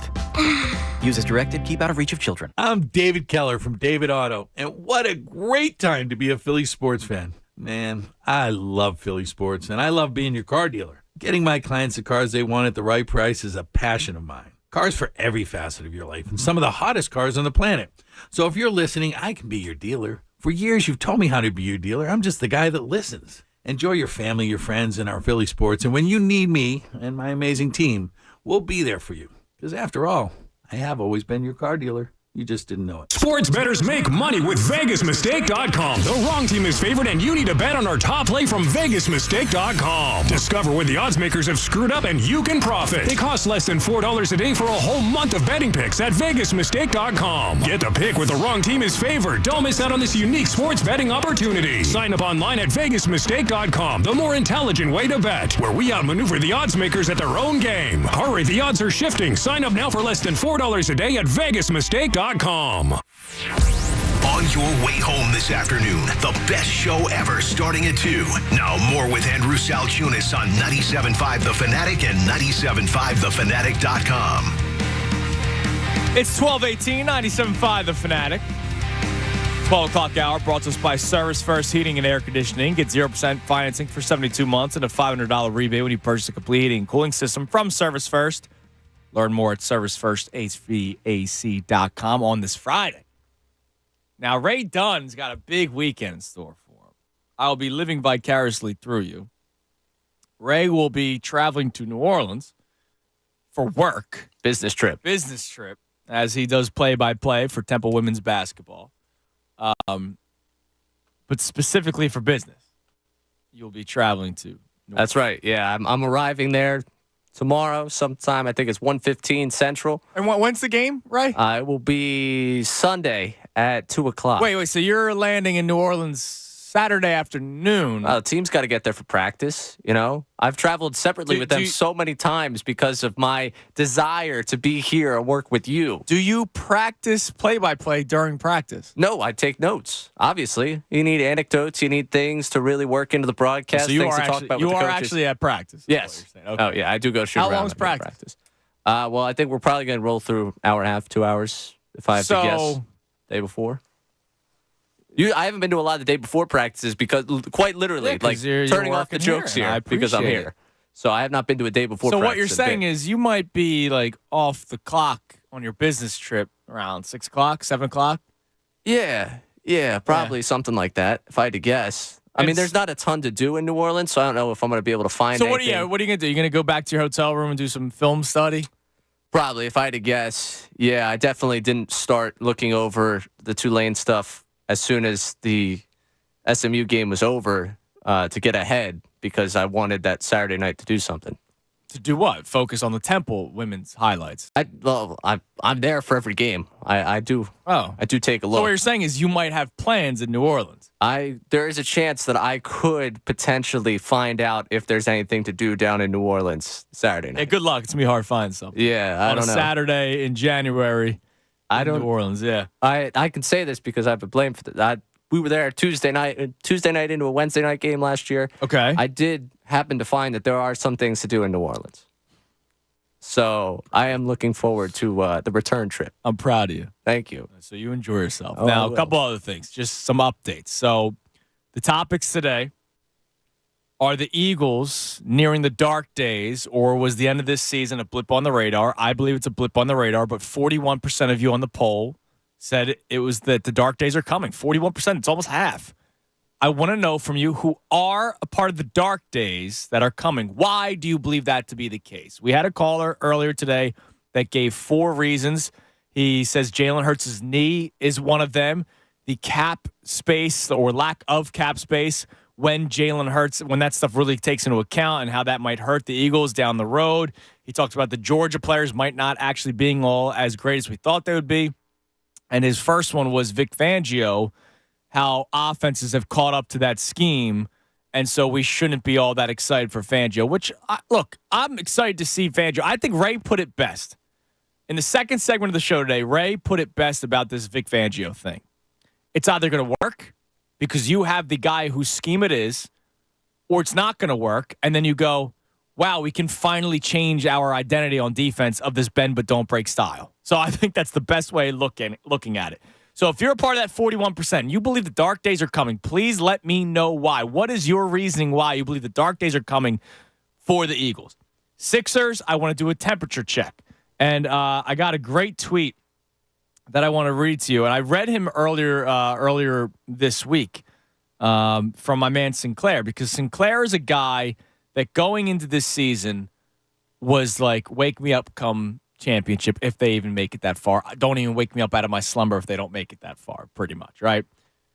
And I like that he's starting to be a little more confident. So he said, I love the team. I like what Nurse has done. Still think it's currently, I still think as currently constructed, they're a second-round exit.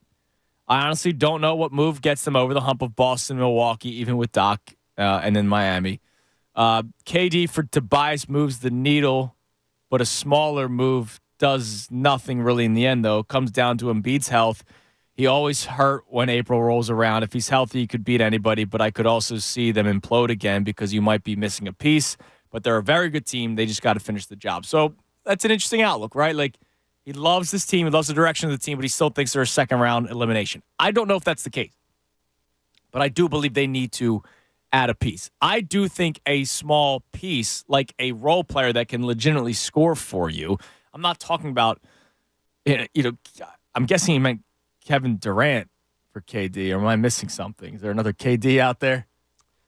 Sounds like that's the KD I know. All right, so he said KD for Tobias. I'm not even going that far. I'm going Bogdanovich, right? There's the Laurie Markkinen that I know Tyrone brought up the other day during the Sixers gal. Like, smaller moves, but impact moves. Like, I think a move like that alone gets you over the hump. I don't think you have to go for the splashy star. I still would like to see Zach LaVine on this team, out of complete honesty. But if that's not the direction they choose to go in, by the way, yesterday when you weren't in, there was a report that the Pistons were looking to trade for Zach LaVine.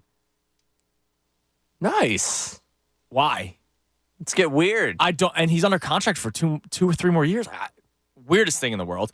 But I think a small move, as long as it's an impactful move, does actually get this team over the hump. Who is doing the leaks for this Pistons? Sorry, I'm going back to this Pistons thing. Who's doing the there's the Tobias one. I don't know, because remember Shams was all over Tobias to Detroit earlier this year. Yeah, Detroit has been like, we actually want good players. Now, hold on. That report, it was a guy who covers the NBA for The Athletic, covers apparently Detroit for The Athletic, mentioned Cade Cunningham on his way out in this trade.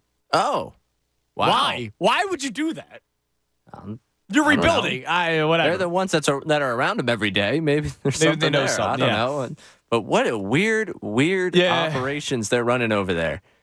Very, very strange. The other thing that we were doing in honor of Owen Tippett signing his 8-year extension, the safe jersey to purchase right now. Patrick Glynn checked in.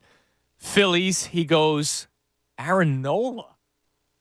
Obviously, with the contract extension, that helps. He goes Nola, even though he frustrates me. Coots for the Flyers. Nolan Smith with the Eagles. I wouldn't buy a Nolan Smith jersey. He'll be here. Yeah, rookie deal. So if we're going to be here, yeah, he'll be here. But, I don't know. I would like to buy more talented. You go first round from that draft? Yeah, I'd probably go Carter. I'm waiting for the Smith extension. That's Devontae Smith. Oh, maybe that's who he meant. It just says Smith. I'm sorry. That's got to be what it is. That's definitely what it is. But I was going to say, Nolan Smith, hey, listen, number 3 if you think it looks good. But to your point, he's going into his final year? Yeah. Yeah, so, that's, wait and see. I would wait and see before you buy Devontae Smith jersey. I want the Devontae Smith jersey because of the physique. Yes. You're used to someone wearing number 6 that has a thinner physique. You know, it would look better for me. I can't rock an offensive or defense. I've tried the Brandon Graham jersey. It just doesn't fit. Come on, you look good. The mold. I mean, I'm gonna make it work for myself, but it doesn't work necessarily in terms of what you're expecting. And then he says Embiid with the Sixers, which I do still believe it's safe to buy an Embiid Sixers jersey. I do. All right, so I want to get the famous person story, and I have a lot of great ones on Twitter, and I got some callers as well, so I'll get to the callers in a second. And I'm doing this off of the video that I saw this morning. Kobe Bryant tragically passed away 4 years ago today. And the video that I saw was Kobe Bryant going to his senior year prom with Brandy, and it's just like a madhouse because it's pop star Brandy, and it's soon to be drafted Kobe Bryant walking into prom. So Mike Scanlon checks in. He used to play basketball with Shady at his local YMCA. Shady would just go and play pickup, which is pretty cool. Anthony M. Schmall played against Anthony Recker a few times. That's pretty cool. Let's see here. Dustin checks in. He used to play football with Justin Pugh. That's pretty cool, right? Say, I played with that guy. He says a great player, but even a better dude.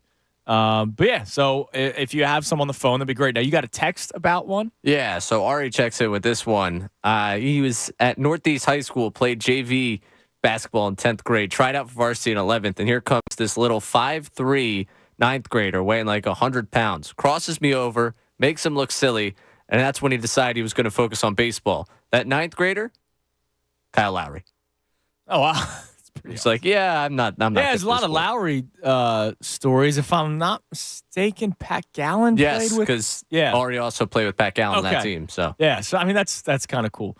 One more random one. Obviously, like my great stories playing against Mike Trout. Right, got him to pop out, and then he hit a 600-foot missile to the opposite field and hit a home run. So, but you got him pop out, and yeah, he's only hitting 500 against me. That's a good point. Yeah, cool. There's some pitchers in Major League Baseball that can't say that. My 40-mile-an-hour changeup that I got him out in front. Hey, listen, whatever works. Take that to my grave. But the more funny story, R.I.P. Draft Horse, Temple University's campus. Great establishment. Still can't believe it. Screw you, COVID. So I'm there one night, Wild Wednesday.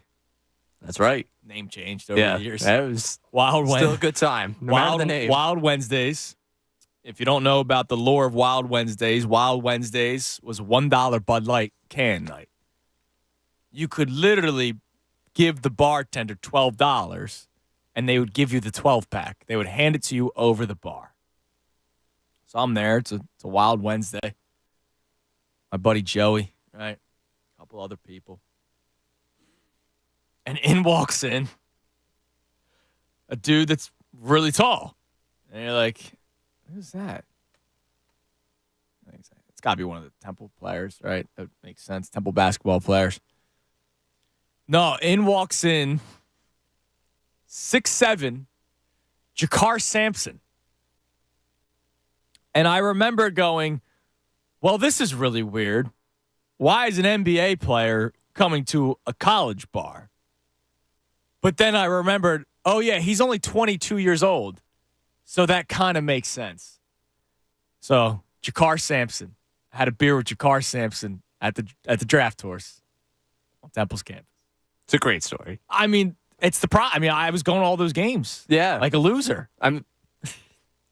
He was not the sole member of the 76ers to make their way. Oh, I'm sure. To the horse. Yeah. No, some good stories from the horse lore of what happened there. Oh, I'm sure. Let's go to the phones. Let's go to Tawanda in Germantown. Tawanda, you're in the Fanatic. Hey, what's up, guys? How you doing? Doing? What's up? I'm good, man. First of all, R.I.P. Kobe Bean Bryant. Yep. But I love the show. I got a premise with that. Love the show. Thank I wasn't even into sports until about 2 years ago, just listening to the show on my way. That's awesome. Phenomenal. But here's my story about a famous person. So my famous person is Rasheed Wallace. Okay. So I went to Gratz from 91 to 94. So in 93, when the new year came in 93, Gratz they went 33-0. Yeah. The boys basketball.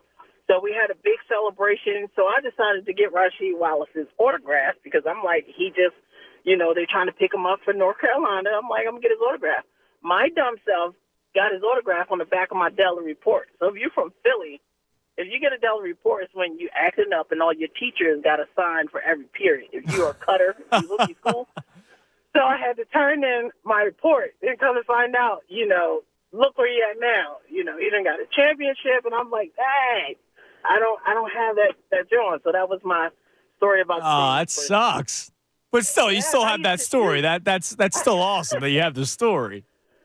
I used to shoot, and as a teenager, and I used to be like, Wallace, and everybody used to be like, who the hell is Wallace? I'm like, because Jordan just came off his second chip, and you go to North Carolina, so automatically I'm thinking, we got the next Jordan out of Philly. Right.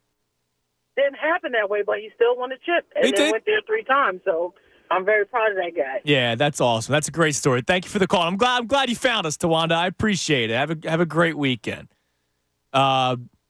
Yeah, I mean, look, when a local person wins something, like that's really cool. That's actually, I totally have blanked out on the whole, I covered high school basketball there for a little while on the names of people like Jonathan Kuminga was one, Jalen Green, both in the same Reading event, were on the same team, which was totally unfair. Kuminga had just come over. He had not yet decided where he was going to high school. The two of them playing against just anyone really in that gym was ridiculous. Watching the two of them play was a lot of fun. And the two of them, those were like my first like, yeah, these guys are definitely.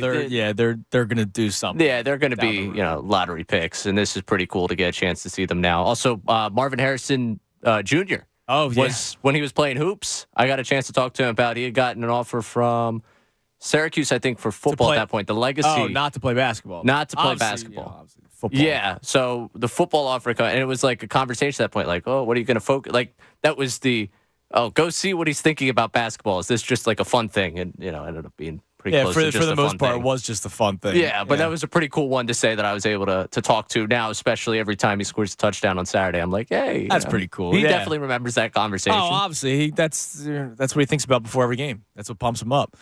Chino checks in. He went to Roman Catholic with Will Fuller from, obviously former Texans first-round pick. He said, we started talking because of Madden. Stayed in contact throughout his college career, but it died after being drafted, which I'm sure that's going to happen. I hope he doesn't feel disrespected by that. That's pretty cool. Saying that he used to play Madden with former NFL player. He's former, right? Or I don't think Will Fuller's playing anywhere right now. Is he? I remember when he came onto the scene with the Texans, he was a pretty big deal. But I think it's pretty much gone downhill from that. It says Will Fuller a wide receiver, free agent. Yeah, he's on the team. He's a fun breakout though. Hasn't played since 2021. Yeah, he was great. He was tremendous. All right, let's go to Kay in Philly. What's up, Kay? Hey, what's up, Andrew? How you doing, Kay? I'm good. So I got two stories. One is I went to high school with Craig Reynolds at Evanston. You know Craig Reynolds? Yeah. Detroit Lions. We were just we had Matt Breen on yesterday, and I actually read his story this morning. He wrote a story about Craig being a local kid. He wrote a story about his brother and how cool it is now that he's out of prison, being able to watch his brother not just play NFL, but play in a playoff game and score a touchdown. It's a great story. Yeah. And he's actually my cousin, but Oh, wow, awesome. Well, congratulations on the success of the family, man. Yeah. And the second one I had, I went to high school with Kyle Pitts also. Oh, yeah. Okay, that's cool. Yeah, I'm sure he was a beast at literally any sport he probably wanted to play. That's the thing. I was going to say, the coach actually had him at university fullback at first. And we were all trying to say, coach, he's a tight end, put him at tight end, but he was actually a defensive end pretty good, too. So he was more like a defensive player in high school. Okay. Oh, wow. And then obviously he made the transition to tight end, and here he is now in the NFL. That's going to be really cool for you watching on Sundays when he's playing. Yeah. That's cool. I appreciate the call, Kay, and good luck to your cousin, man. NFC Championship game. Now, speaking of that. Please take this one home. What? Go Lions. Oh, yeah. So, Philly Collector checks in to the poll there where 41% of Eagles fans believe the dark days are coming. So, Philly Collector says people don't want to believe the window is closing. The NFC is only getting better.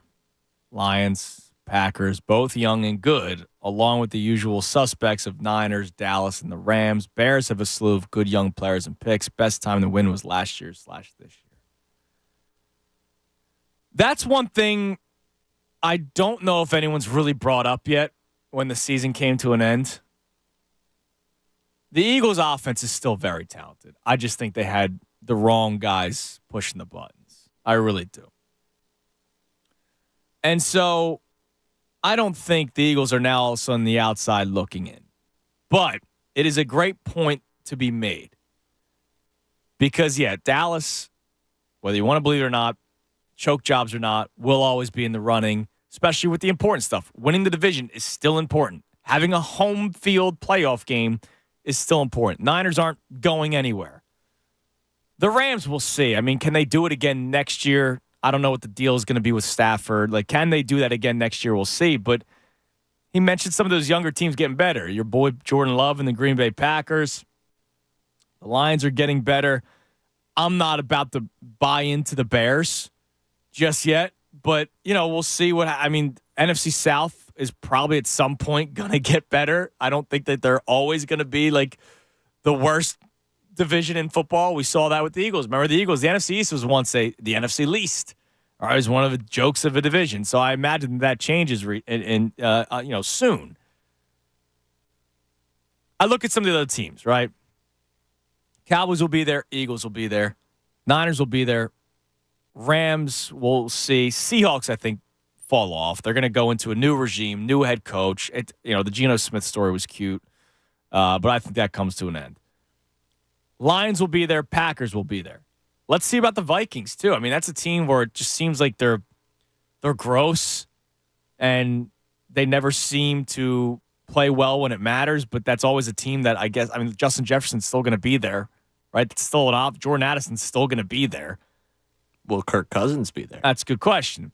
And then there's the NFC South. We'll see what ends up happening. But look, he makes a good point. These up-and-coming teams, the Eagles were once the up-and-coming team. Now, are they on the outside looking in? I don't think they're at that point yet. I don't. Well, and to that point, if the Eagles were once the up-and-coming team, and we saw what could happen, the bottom can fall out on you rather quickly and things can go south rather quickly.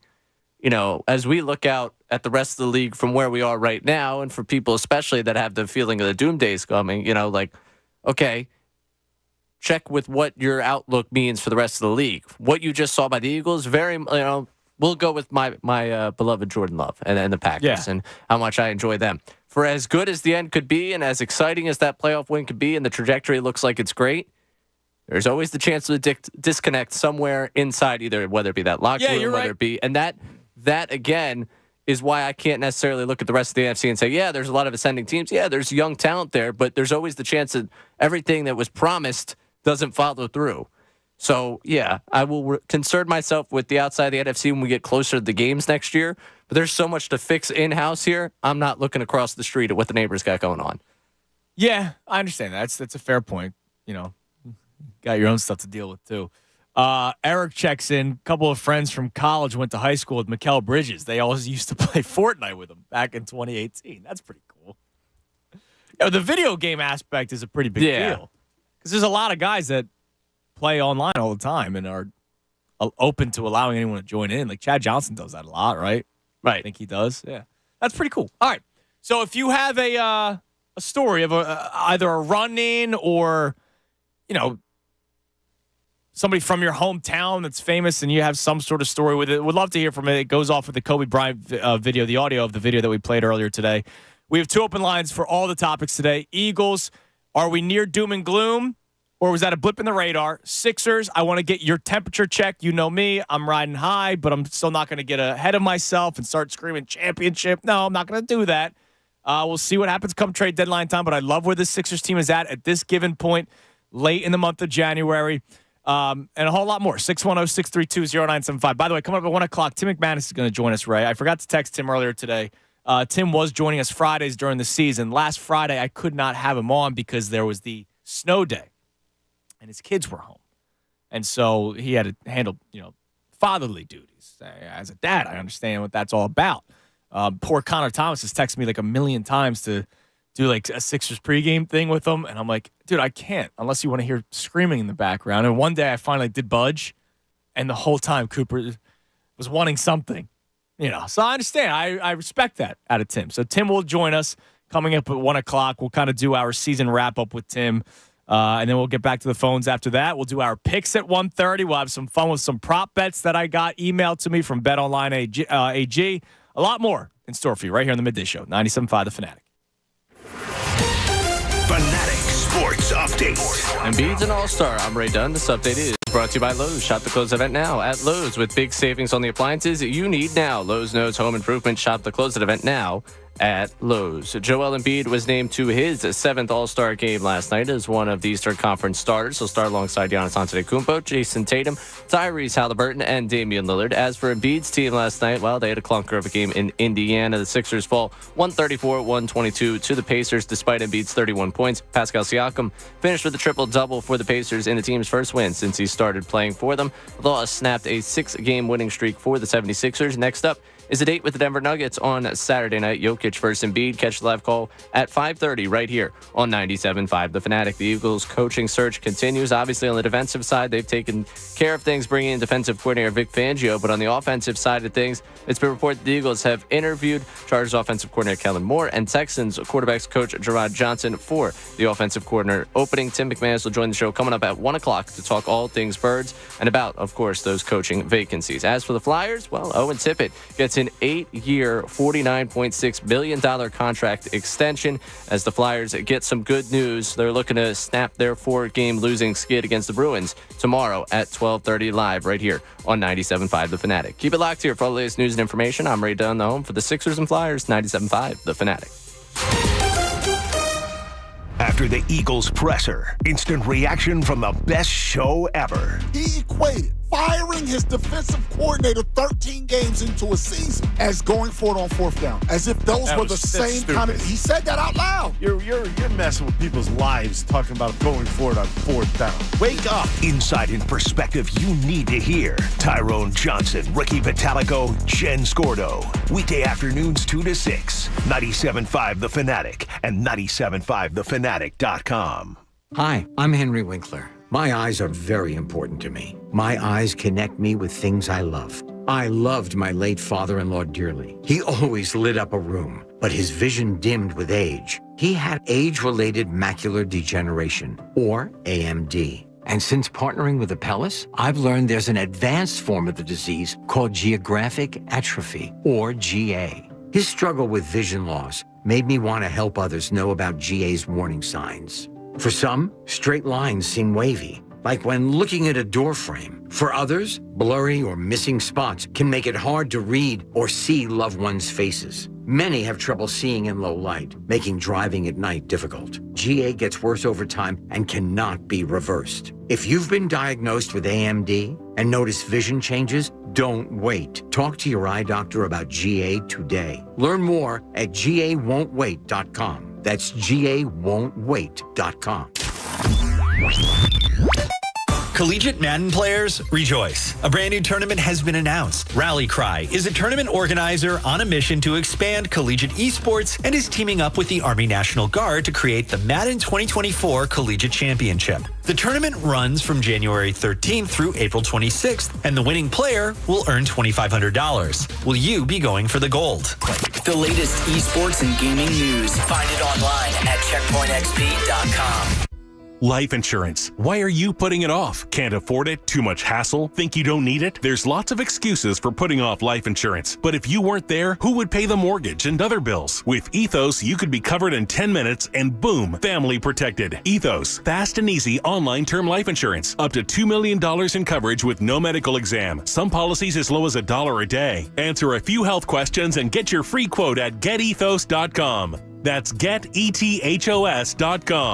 Hey, it's Boost Mobile here with a great deal to keep you connected. Now, when you switch to Boost, you get 4 lines for $100, plus 4 free 5G smartphones like the Galaxy A15 or the Moto G Stylus 5G. We're here to bring you the best phones on America's largest 5G networks, so you can get after it. Switching is easy. Just head to your local Boost Mobile store. That's 4 lines and 4 phones for $100, only at a Boost Mobile near you. Requires port-in, auto-pay, and ID verification. Available in select markets only. Other restrictions apply. See participating stores for details. Visit Barlow Chevrolet in Delran and start the new year off with a new car. Get special deals on Silverado and low lease deals on the Equinox. Plus, huge savings on all 2023 leftovers. The friendly and experienced staff at Barlow is always there to make the buying process simple and convenient with honest prices and dedicated service. They're committed to their customers and ready to move forward in 2024. Stop by the dealership in Delran or online at barlowautogroup.com. Together, let's drive. When the water or wastewater pump system in your building goes down, count on Pumpman Philly to put the go back in your flow. Managers for Philly's municipal, commercial, and industrial facilities count on the experts at Pumpman Philly for troubleshooting, emergency repair, maintenance, and pump system replacements. You can't always predict pump failures, but you can be prepared for them if you save Pumpman Philly's number in your phone right now. 833-559-PUMP. That's 833-559-PUMP. Or online at pumpmanphilly.com. Looking for a checking account that's built for you? Whether you love earning cash back or don't want fees or a minimum balance requirement, Citadel Credit Union has you covered. Plus, get a $300 bonus. Easily deposit checks right from your phone. Receive instant account alerts to stay updated. And simply tap and go with your contactless debit card. For a limited time, get $300 when you open a new checking account at citadelbanking.com/radio. Citadel Credit Union, a Forbes Best in State credit union. Federally insured by NCUA. Open enrollment is happening right now, New Jersey. Join the many residents who are getting quality, affordable health coverage through Get Covered New Jersey. If you need health insurance, this is the time to enroll. Get Covered New Jersey offers increased plan choices and more savings than ever. 9 in 10 people get financial help for plans that include preventive care, prescriptions, emergency services, and more. And many pay $10 a month or less. Find your plan at getcovered.nj.gov. When you open the BetParks app, you're in the zone. Winning is always a rush, but the money is in the moments. It's the anticipation of another face card, the thrill of an extra spin, and the pure joy of a jackpot. It's all your favorite games at your fingertips. Plus, get up to $1,000 casino bonus back if you're down in the first 24 hours. You play for fun, you love to win. You bet. BetParks. Must be 21 and in Pennsylvania, New Jersey, Ohio, or Maryland. Gambling problem? 1-800-GAMBLER. WPEN and WPEN HD1 Burlington, Philadelphia. A Beasley Media Group station. Broadcasting live from the Comcast Business Studios. Powering possibilities. 97.5 The Fanatic and 97.5thefanatic.com. Andrew Salchunas, 97.5 The Fanatic and 97.5thefanatic.com. It's 12:49 on the Midday Show. I'm Andrew Salchunas here on 97.5 The Fanatic. Tim McManus of ESPN.com is going to be joining us coming up at 1 o'clock. Talk about the end of the season for the Eagles, the press conference that took place, what the direction of this team will be during the offseason, some of his takeaways from the press conference with not just Nick Sirianni, but also Howie Roseman. I thought Tim did a tremendous job. He asked the question to Nick Sirianni about what his role be, with the team. Now he's taking a step back from the offense. He said to be the head coach. So Tim then followed up and said, all right, what does that entail? And it was great, reporting, great journalistic work by Tim McManus. And so we'll talk to Tim coming up at 1 o'clock. Now, a quick update before we get back to the phones on the Jamie Lynch airline saga. So if you're just tuning in, our old buddy Jamie tweeted out, immediately board us and tell us it's an hour until takeoff. Man, I'm real close to tweeting you about this. And then he tagged the airline, to which he got the response of, we're not a fan of delays either. Team on the ground is going to do whatever we can, blah, blah, blah. He then responded, I've been at the airport since 4:30. My children are starving. They then responded, we hear you and rest assured our team is working on it. Thanks for your patience thus far. To which I responded, I'm so hungry. Dad ate my breakfast sandwich while we were waiting and told me to stop crying. And then Egan checked in. Please, airline, get this plane in the air. My dad's been drinking steadily since 5:30 a.m., and I'm scared when he drinks this much. He always takes his shirt off and wants to wrestle me and my brother. Do you want a wrestling match in the aisle near row 13? The airline responded to Pat. This can't be good. Oh, it's just fine because it's an automated response. Delays frustrate us too, and we're sorry. Our team is working hard to get you off the ground soon. To which I responded, stop. Now he just has the song I'm Getting Drunk on a Plane playing over and over again. He's making it a drinking game, but he's the only one playing. To which a manager has now checked in. Oh, no. Hi, I apologize for the inconvenience. Kindly inbox your reachable phone number or assistance. Like, it's all these automated responses. Hopefully you get a lot of miles out of this one. It's just funny, like, I don't get the tagging of things when you know it's just going to be an automated response. Like, you're not actually going to get anywhere. At least I don't think. It's the level of frustration. You stop thinking. Because I'll be honest. So you're just tagging? Yeah. I had your share of travel issues. I had a couple drafted up, and I was like, you know what? Okay. What's this going to do for me? So I put it away. I had the moment that he had. I didn't do any tagging. I did complain about it on the timeline, but not directly. I just kind of slowly voiced my frustrations. I'll be honest. There was a moment yesterday where I was right there. I was right about to do it. I just never. I don't know. I've never done it, so I don't know if anyone has it does ever. Nothing for you. I wonder if somebody has ever reached out to a company via social media and actually got a response that they were. Oh, I'm talking strictly airlines. I don't think it does much for you. Okay. I don't think it. Anything else? I don't even know. Like hour and a half delay yesterday. Sorry. Mm-hmm. Sorry to hear that. Yeah. Sixers all access almost didn't happen. Oh, that would have been problematic. I'm glad you made it back in time. All right, let's get back to the phones.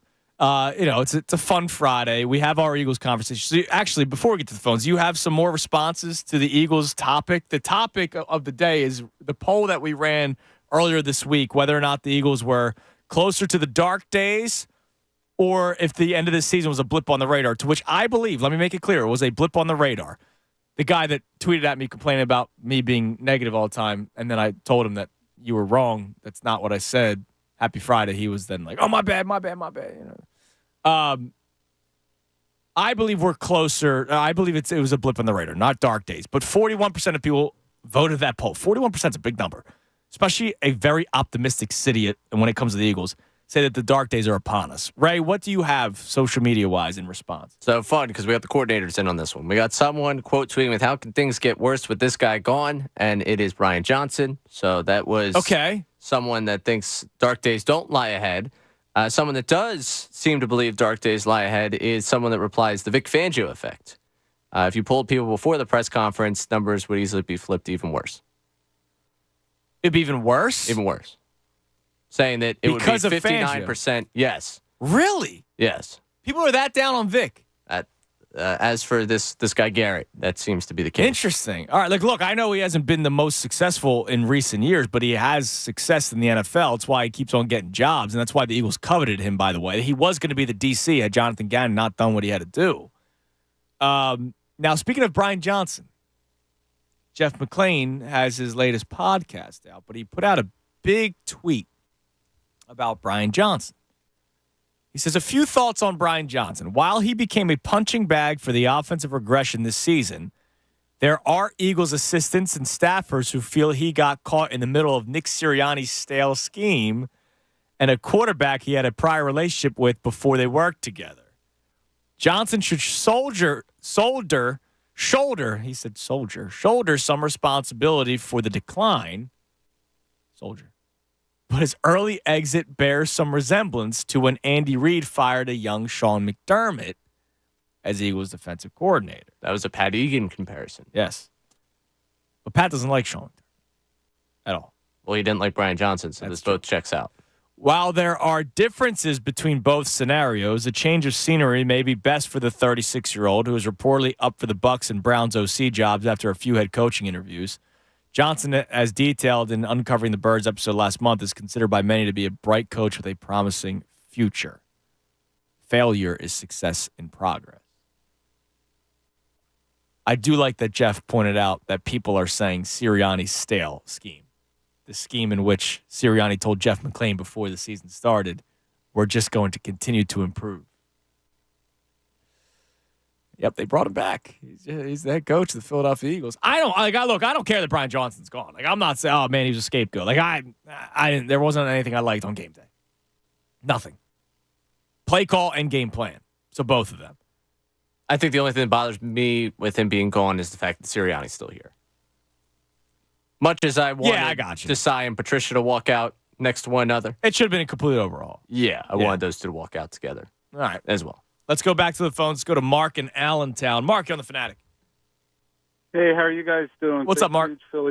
Big Philly sports fan. I just have a little story to tell you. A couple years ago, I would go to Planet Fitness in Allentown, and Daryl Dawkins would go in there quite often. Oh, nice. And it was pretty cool. He was always everybody sort of left him do his thing, you know.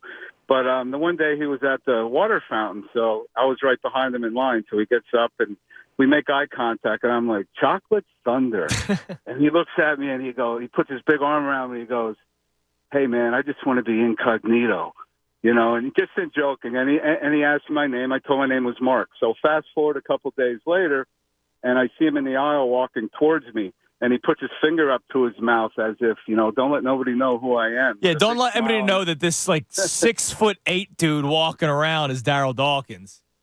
So he puts his big smile on his face. He puts his fist out to fist bump me, and pretty loud. He's like, "Hey, Mark, how you doing?" And I'm like, "Jeff Ruland, how are you?" Well, he awesome. Totally freaking lost it. It was funny. That's a good line by you, Mark. But I love your guys' show, and thanks for everything. And keep up the good work. Have a great day and a great weekend. You're the man, Mark. I appreciate the call. Yeah. 6'11", I just looked up. 6'11" Daryl Dawkins wants to remain incognito. Yeah, good luck. When somebody walks in at least 6'5", everybody looks at you. Yeah. We were talking about Wemby earlier this week. Like, can't go anywhere. Yeah, it can't go anywhere. I mean, it's impossible. Let's go to Andy in Bucks County. Andy, you're on the Fanatic. Hey, good afternoon, gents. What's up, Andy? Hey, I'm doing well, thanks. I like the afternoon topic of the keeping it a little light today. Look, it's been a rough 2 weeks, right? And we still have the Eagles topic. We still have the Sixers conversation going, but it's been a freaking rough 2 weeks. Let's have some fun on a Friday. I'm with you all the way, man. So I had to call in because I was a high school teammate of the famous Troy Vincent, Pennsbury High School, class of 1988. Just a couple, I'll try to make it real quick because I go on for a long time about this gentleman. Before we talk about his athletics, talk about God, family, football, in that order, whatever. Yeah. He's really a great man first. So I known him since he was in the middle school. We went summer camps together, everything. But a lot of people don't know this about his athletic career, is that he didn't play high school football till his senior year. So I remember driving home. We're from Pennsbury High School. We had a summer camp out in Harrisburg, team camp, and we're out there, and a bunch of the guys are coming home. Now, of course, they were two-sport athletes. They played basketball and football. So a lot of these guys were on the football team as well, and we're driving home, and he's like, well, you guys got to go to summer practice or, the summer camp and whatnot. And Troy was like, well, what am I going to do? I'm going to be bored. And they're like, you should go out for the football team. And he went out and, he played cornerback and running back. Of course, at the time, now he ended up going to Wisconsin, as you know, but during the basketball season, we ran a 3-guard offense, which I was the point guard, and he was one of the wings. And it would just be like dribble the ball up and just, pass it to the one side. Give it to Troy. He could have been, give it to Troy because I know, he could have been in the NBA. He was that physically talented. And I don't think any of us real kids knew at the time how, what his career was going to be. Matter of fact, when he signed with Wisconsin to play football, it was kind of a head scratcher because we had Big East basketball scouts at our games. Oh, okay. So you thought he was going to go the hoops route, and then all of a sudden he goes for football. I mean, it's funny how these athletes, man. I appreciate the call, Andy. These athletes, they're never just good at one sport. What the hell, man? Hey, come on. I look at Jordan Mailata. Dude's 6'8", right? Plays in the NFL, millionaire. Could have played rugby, great career. Voice of an angel. You couldn't have. The voice thing bothers me. You couldn't have bestowed one of these things to me. It's the voice thing. It's I can deal with not being athletic. You being able to dominate me in all other aspects of life, that bothers me a little bit. Now, who I know has a ton of talent outside of just the world of journalism. I'm sure there's something that he's really good at. From ESPN.com, that, of course, on the Comcast Business Hotline, the great Tim McManus. Tim, what's your number one talent outside of what you do for a living? Man, I don't even know. It's nothing up to the standard of Jordan Mailata. Like you walk into that locker room, and he's got the locker stall on the back right corner, like the furthest one back, and he's got this huge bean bag that he has set up right next to his locker stall, and he's got his guitar right there. So you'll walk in there, and he's just like crushing it. Yeah. Like professional level. In the locker room, like in just like a down 10 minutes. So whatever my number 2 skill is, I don't even know what it is. It's nothing like that. How big of a beanbag does Jordan Mailata need, man? It's sizable. Sizable. Yeah, it's got to be a pretty big beanbag. Tim, thanks for coming on, man. I know you had some fatherly duties to take care of last week because of the snowstorm. So I appreciate you coming on, but I'm glad I got you on after the press conference. First of all, kudos to you for the Sirianni job question. I thought that was a great question. The follow-up was tremendous. So I want to get some of your takeaways from the press conference. Let's talk about Nick Sirianni and his, let's say, new role as head coach of the Philadelphia Eagles. Your thoughts? Yeah, well, the reason why I asked that question was because, normally when we talk to Sirianni, he always references the offense as his offense. And in fact, there was a press conference not that long ago where he said, one of the main reasons why I was brought in here was because of my success as an offensive coordinator and scheming and things of that nature. And this is, and it's my offense. He always made that clear. And so when his language changed at that press conference and he said, I'm looking for an offensive coordinator who is going to be in charge of the offense, that to me was a clear walk away from the way that it had been. And so that's why when they ask, what is your role then going to be? Because before, offense was a big part of his identity as a coach. And so he's going to be, it sounds like, more of in that CEO role. And there are qualities to Sirianni, that vibe with that. Like the fact that players really like his messaging. They like the way that he connects, being a culture setter. Like those things are what part of what makes a CEO coach good. But it is a unique situation, Andrew, in the fact that it's either he gave up, more control of the offense, or he was asked to give up. Yeah, I was just about to ask you who made that decision, Tim. Well, we're still reporting it out, man. So I'm not going to say definitively who did it, but we do know that there was a collapse to the end of the season, followed by a 9-day break between then and the press conference.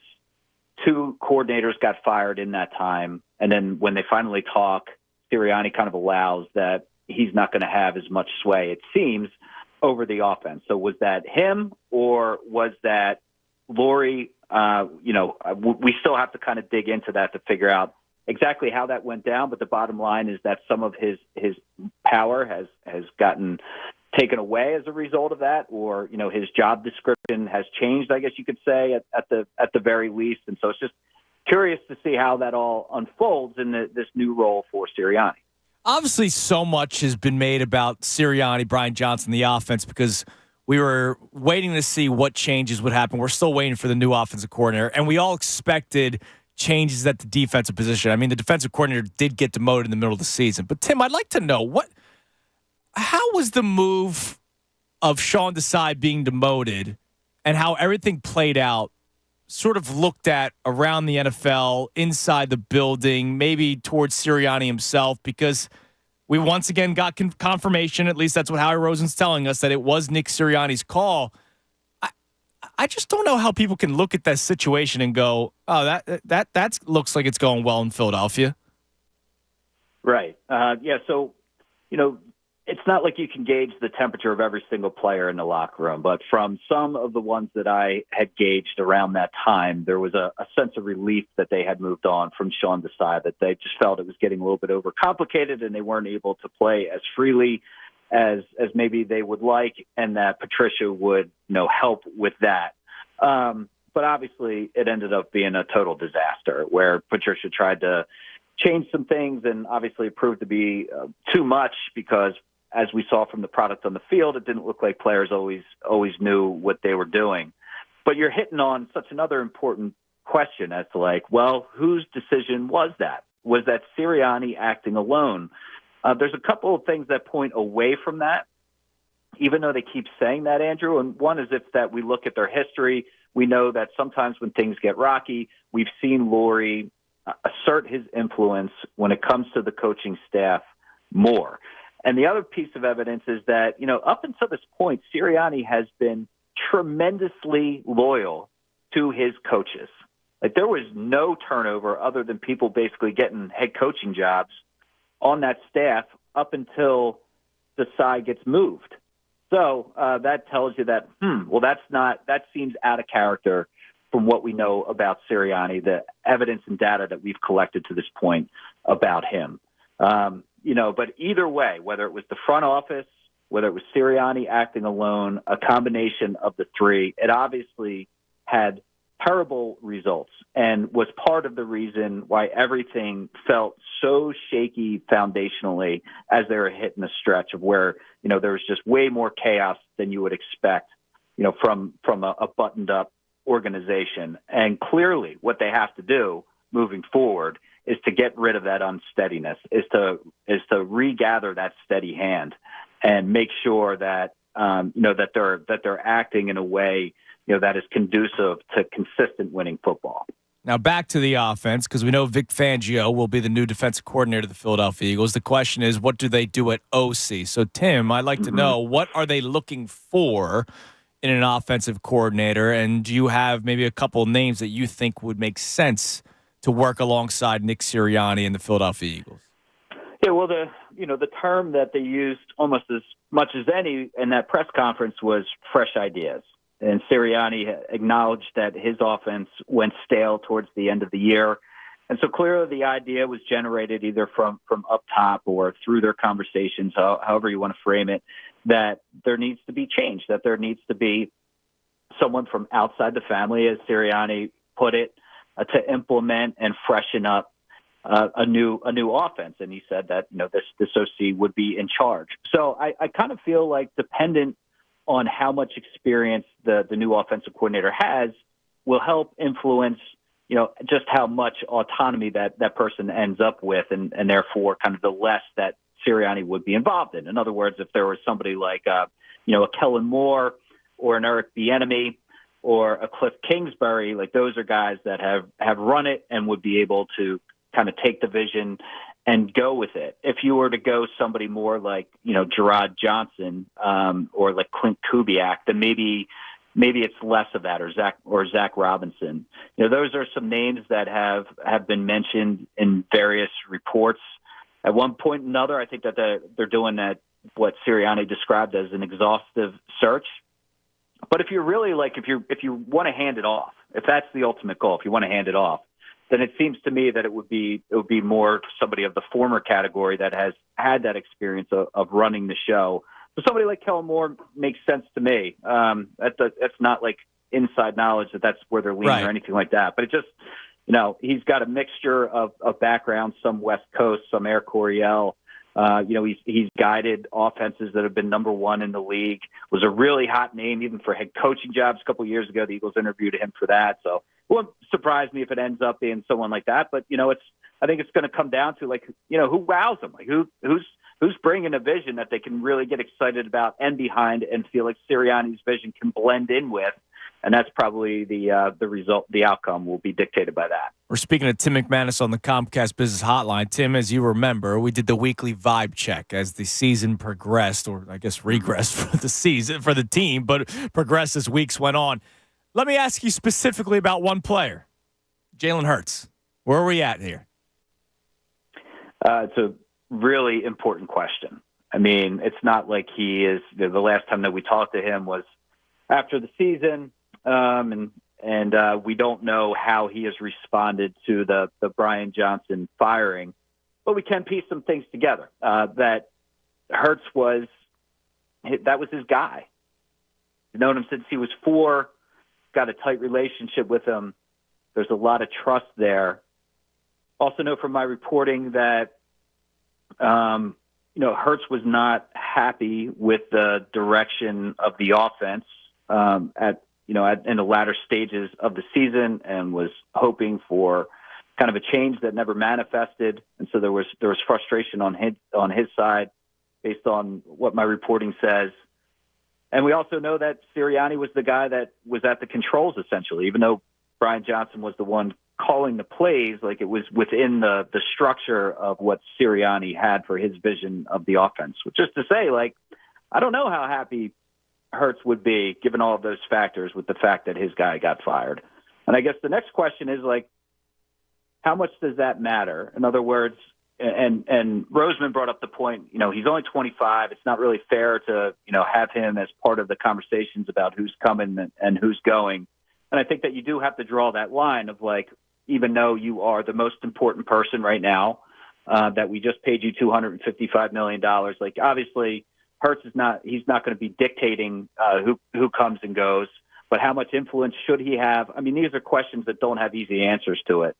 But I think that what's imperative at this point, especially now that you just fired his guy, is to get into a spot where he and Sirianni and the new offensive coordinator are all seeing things the same way. It didn't appear like that was the case, especially down the stretch in 2023. And I think priority number one has to be making sure that changes. Oh, absolutely. Now, Tim, before I let you go, with all these factors and with the wondering whether or not Nick Sirianni would retain his job, I want to bring you back to a story that you wrote right before the season started, or it was an ESPN story where all the people who covered the respective team did a couple of things, like what to watch, MVP-type player, and I remember one of the ones was hot seat going into the season. I remember, I believe you wrote Michael Clay, which I think we were all kind of on board with, and look, it ended up going out pretty well for him. So maybe you're the blessing, right? Whoever Tim McManus puts on the hot seat, maybe they turn things around. It goes the other way. Exactly. So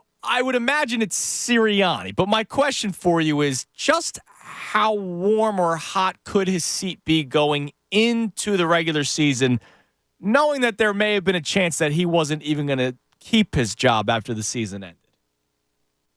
I think we just look at the fact that both coordinators just got axed. I mean, there's nobody left to fire if it goes wrong below Sirianni. It's now him.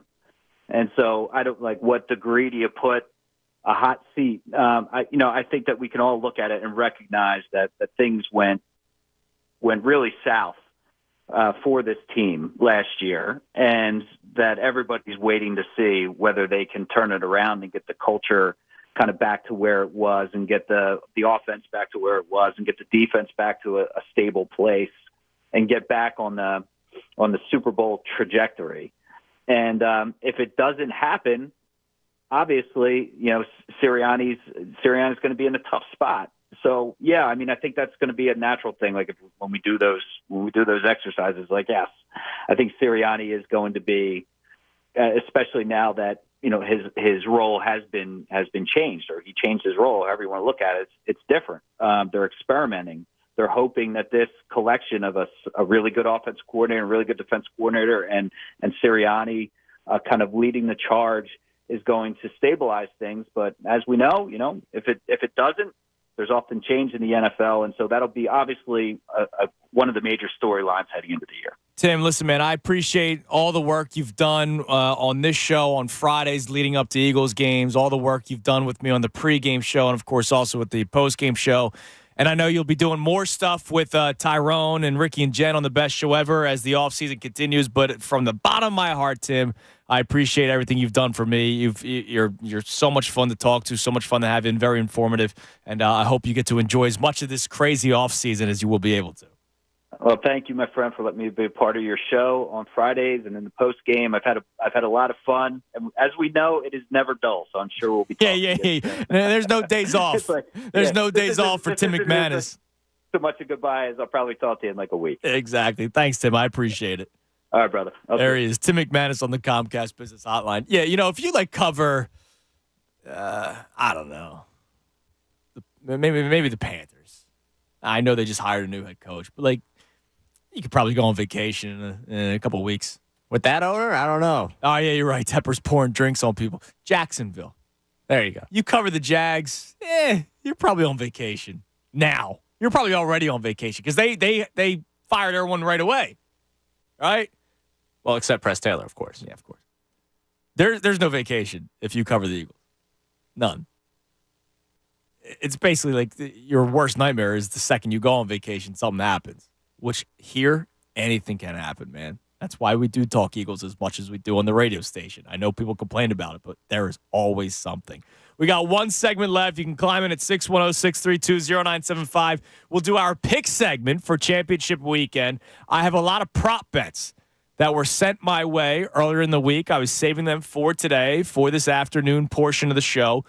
So some prop bets that we'll do, our picks for the NFC and AFC championship game, and, of course, the rest of your calls at 610-632-0975 as we lead you to the best show ever at 2 o'clock right here on 97.5 The Fanatic. Fanatic Sports Sports Update.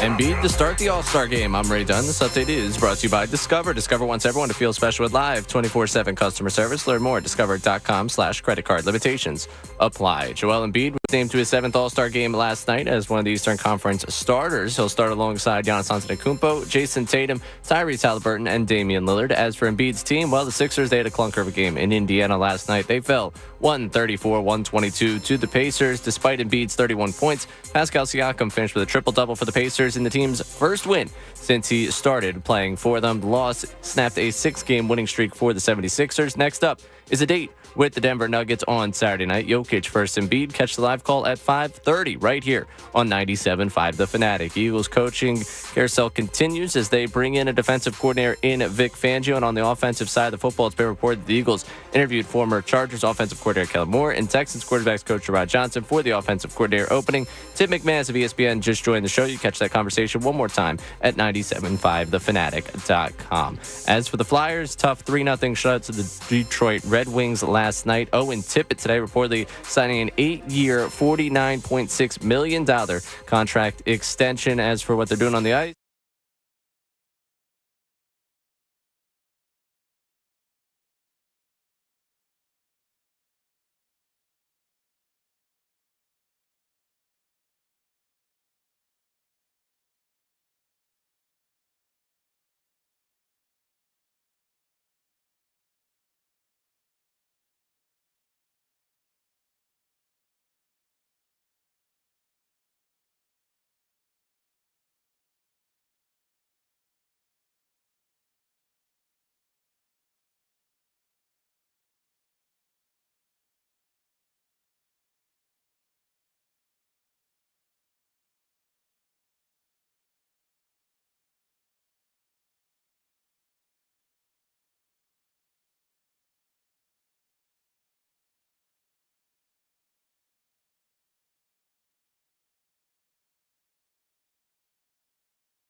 Your flow and 1 o'clock hour brought to us by Ferguson HVAC Line Conklin. Attention HVAC contractors for equipment, parts, and supplies for heating. Every heating and cooling job is at one of Ferguson's counter location in Bensalem, King of Prussia, Pennsauken, or Westchester today. Now, coming up this segment, we'll do our picks for championship weekend, unfortunately, without the Philadelphia Eagles involved.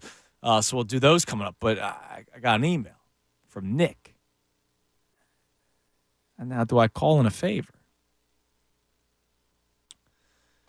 Nick tweets in, hey, love the show as always. Appreciate it, Nick. My dad went to high school with one Vic Fangio in Dunmore, PA, which is funny given the circumstances around the Eagles. Hey, Nick, you know, it'd be nice. Make a couple phone calls, get him on the show, because we all know the deal, you know, with rights and whatnot. We need to call in like 6 favors to. Yeah, you know, just do me a favor, Nick. That's all. All right, hold on. Before I get back to I have to ask you something. This is a personal question. It's just you and me talking here, right? And I shouldn't even do this because as I walk out in the hallway during the break, Dylan right away, hey, thanks for the out of context. It's like I'm worried to even have this conversation. What'd you do? Beanbag. Big beanbag. Oh. Jordan Mailata. Nice. Yeah. Question. I want to know if I'm alone on this. We don't have to open up the phone lines for this. You guys could tweet in, even though this is just me and Ray talking here. Yeah, it's a trust tree conversation. Personal conversation. But for those of you who are listening, trust tree. So, don't start spreading things. All right. I have a weird thing about the bathroom. So I had to use the restroom during this previous break. And as I was walking to the bathroom, somebody else was walking to the bathroom. So I decided to keep on walking down the hall to the next one. I have a weird thing about going into the bathroom at the same time as someone. Now, look, if you're at a sporting event, that's different. You got to do what you got to do. But I know that there are 3 sets of bathrooms on every floor in this building, right? I just have a weird thing of walking in on the same. Now, sometimes I know if I walk in, there might be somebody in there. That's fine. It's this weird thing for me of walking in at the same time as someone. Because it's both going in at the same time. Then you're standing next to each other. One's done quicker than the other. There's the weird, man, you really had to go. Or, man, you really didn't have to go. And then now you're watching. And do you have the conversation? Like when you walk in and somebody's already gone, what's up, man? But when you're walking in together, now the conversation's totally different. Am I alone? I'll ask you, Ray. No, I hate it. Okay. I hate doing that. So if you and we go to break, if you and I both have to go to the bathroom, we are in agreement. One goes to one bathroom. I'll go up the stairs. I don't mind going up. Oh, no. I'll go up the stairs. You'll go up the stairs? You want your steps? Floor. Okay. I like the 5th. Yeah, and the steps too, sure. I just find, I don't know. It's weird. There's nothing, it's just, I want this is my time. Yeah. And I think what you're saying about the conversation, it's very, very strange because you're walking in together. Do you break off the conversation as you use the bathroom, or do you continue that conversation? If you continue that conversation, and then there's the breakaway moment. Someone breaks away first. They analyzing what each side is thinking here. And by the way, we have the taller urinal and the smaller urinal. And so, all right, do I be the alpha and I'd run in first so I can get that taller urinal? Or do I they got the urinal, so now I go into the stall just to go number 1? Then you got alphaed entirely. Well, if I'm going in second, that's what I'm saying. If I go in first, I'm going to take the taller urinal. But if I'm going in second, what am I supposed to do? Turn around. No, I didn't turn. I kept walking. No, leave that bathroom. I think you made the right choice. I think you made the correct choice. I want to know if other people do that. Like, I don't want to walk into the bathroom at the same time as somebody. Yeah, I thought that was weird. I'm glad that you're on the same page. No, I don't think that's weird. I mean, someone might think that's weird. We tend to be two weird individuals. And it's not you lack confidence. No, I'm fine. No. It's just I'll go down the hall. And you know what? If somebody's walking into that bathroom, I'll walk down to the next one. Okay, now see, you lost me there. Odds are I'll be able to walk into a bathroom by myself. Which is why the 5th floor is always the option.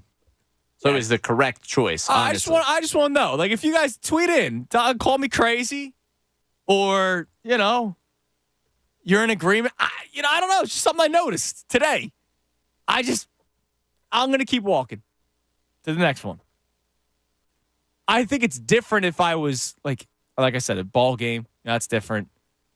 If I'm at a store, it's different. I know these people. Well, that's the thing. Better or worse in knowing the person?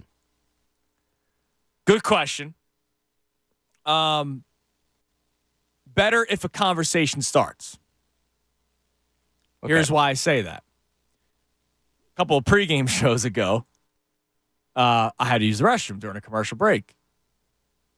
And I was going, and then another guy came in. And we're always at bars, so he had been imbibing a little bit. And he just goes, "So where are you from?" I don't want to have that. I don't want to have that conversation. Come here often? I don't want to. No, it wasn't that. He just legitimately wanted to know, like, I've never seen you, because it was a local bar, like a very local bar. And I don't think and then, like, as the conversation progressed, he then realized, oh, wait, hold on a second, you're Tunis. And I'm just like, yeah, I'd shake your hand right now, but, like, I'm handling business. I just don't. John in media wants to check in. What's up, John?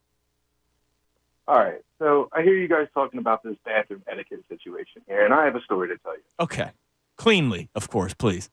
Yeah, absolutely clean. So I work at a local credit union here in Delaware County, and I was at headquarters for training, and using the urinal, and none other than the CEO of the company comes right up next to me, and I kind of just checked it out of the corner of my eye and was like, oh my God, that's the CEO. And he proceeds to continue to have a full-blown conversation with me about my training and how everything's going. And now here's the thing. What if you're done? Yeah. Right. Do you have to stand there and continue said conversation, or are you now having the awkward from the sink yelling to the person conversation? And you can't ignore the CEO of the company, like, you know what I mean? And here's the other thing. There are people here at work, well, I love dearly, that will continue to talk to me after I've washed I want to go. I don't want to stand in the bathroom. That's one of my biggest pet peeves with people. They want to continue to converse in the bathroom. I want to leave. Right. I don't want to stand in this disgusting cesspool. Yeah, and on the other hand, I saw one of my other managers, and clearly we saw each other at the urinal, looked away. I walked to the sink, and I was like, oh, hey, how are you? And he acknowledged like he didn't see me, and that's how I think it should be. Yeah, I agree. All right, John, I appreciate it. So John's not alone. That having the full-blown conversation is weird. It is. The only time I think it's okay is if you're you're out drinking. You're at a bar. It happens. I am more thrilled when it's someone I don't know, because I do think at some point, like, people that don't know me in this office right now just kind of assume like I'm a college student just like shadowing for a day, which is just kind of works out in my favor, because we don't want to bother this kid. Probably nervous being in here. This is a big day for them. This is their one shot to see what's going on at a radio station. So in my head, I built it up to that where if I don't know the person, they're not thinking that I'm going to talk to them. They're just thinking, some kid got lost and ended up here at the radio station. So that's more the way I approach it. It's always worse for me when I know someone, because then I have to try and force that conversation or have that conversation forced upon me. And I'm going to the bathroom. I kind of want 2-3 minutes alone. You want your time. All right. We can move on. I don't want to do this the rest of the show. But it hit me while I was like, I'm going to keep walking to the next one. And I think you're right about that. You usually, with some of these life things, I'll call you out when I think it's being weird. But you think this one? Okay. I think this is normal. Right. Well, not normal. normal in the way the two of us look at this. I don't know if we're normal given the rest of the population. That's a good point. All right, we'll do our picks in a couple more minutes. I don't want to make people wait longer after I'm talking about bathroom stuff. Let's go to Rob in West Philly. What's up, Rob? Hey, what's going on, guys? How you doing, man? Pretty good. Quick stories, kind of 3 parts about the whole who you know is famous. Yeah. Or not. So, it's really about one person, Marvin Harrison, but the story starts again, the saga. So it's summer running. I think it's like 80, maybe 87, 88, whatever. You're running track. And, they have different heats, and so you get to the final heat. And so I think I'm pretty fast. I'm running like a 10, whatever, or 14, 15 years old. So in my lane is some guy on the end. I can't remember his name. Some kid we used to call Baby Tyson because he had thighs like a tree trunk. Okay. Then you had William Reed, myself, and the other side, Marvin Harrison. Yeah. So I'm like, okay, I'm conceding the loss, right? So gun fires, pow, you run, I'm running. Now there's a second pow, I don't hear it, which is like when there's like a foul, whatever, they hit the gun twice. Right. But I don't hear the second one. So I'm running, I'm looking to my left, looking right. I'm like, I'm smoking everybody. This is great. I turn around, 50 yards in, I turn around, and everyone's like, dude, like, what are you doing? And my coach is like, what are you doing? I'm like, I didn't know. So, of course, I was a false start. I'm amped up. I'm like, I think I'm going to lose. So I amped up, so I'm thinking I'm winning. Needless to say, we restart the race. I get smoked. Yeah. Smoked by both of them. You got a future Hall of Famer and an Olympic Right, exactly. Yeah, you were in a tough spot there. Yeah, so I'm smoked. You were there participating at that point. Yeah. So fast forward a few years, he goes to Roman Catholic, I go to Roxborough High. That's our Turkey Day game every year. We play Roman Catholic. So I'm the fastest guy on my football team. Ray, we got to play Catholic. All right, Lori, you got Harrison. I said, I got who? Like Harrison. I'm like, oh, shit, here we go. Here we go again. Round 2. So I said, all right, well, I kind of, heard some things about how he plays. I said, well, he likes to go inside, slants. I'll shade his inside shoulder. No problem. I got it covered. I give him a little bit of a cushion, not too much. I got it covered. He sticks his leg inside. I go bite. Yeah, he's gone. Yeah, you're like, all right. Now I understand why this guy's going to be one day a Hall of Famer. That's awesome. Thanks for the call, Rob. Yeah, it's got to be tough. Like, the baseball aspect, you could just try to walk the guy. Imagine trying to line up as a corner against a top prospect, soon to be in college football, soon to be in the NFL, and have a Hall of Fame career. That can't be easy. I got to watch people try and tackle DeAndre Swift when he was in high school. Oh, yeah, that's right. And that was fun to watch of like, oh, wow, nope, they weren't able to tackle him, and they turned around for a second, and now he's 10 yards ahead of them.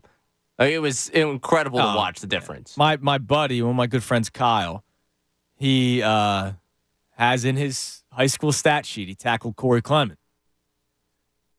There's a handoff up the middle, and Kyle was the one that got the tackle. He didn't make a play. It was basically Corey fell, and his hand touched his foot. That's my college roommate has a similar story with Swift, playing against Swift, of like, yeah, my arm was there. Yeah, my arm was there, and I got credited for it. That's great. Let's go to Joe in Lansdale. Joe, you're on the Fanatic. Hey, fellas. Happy Friday. What's up, Joe? Good to hear from you. So I got a quick story for you.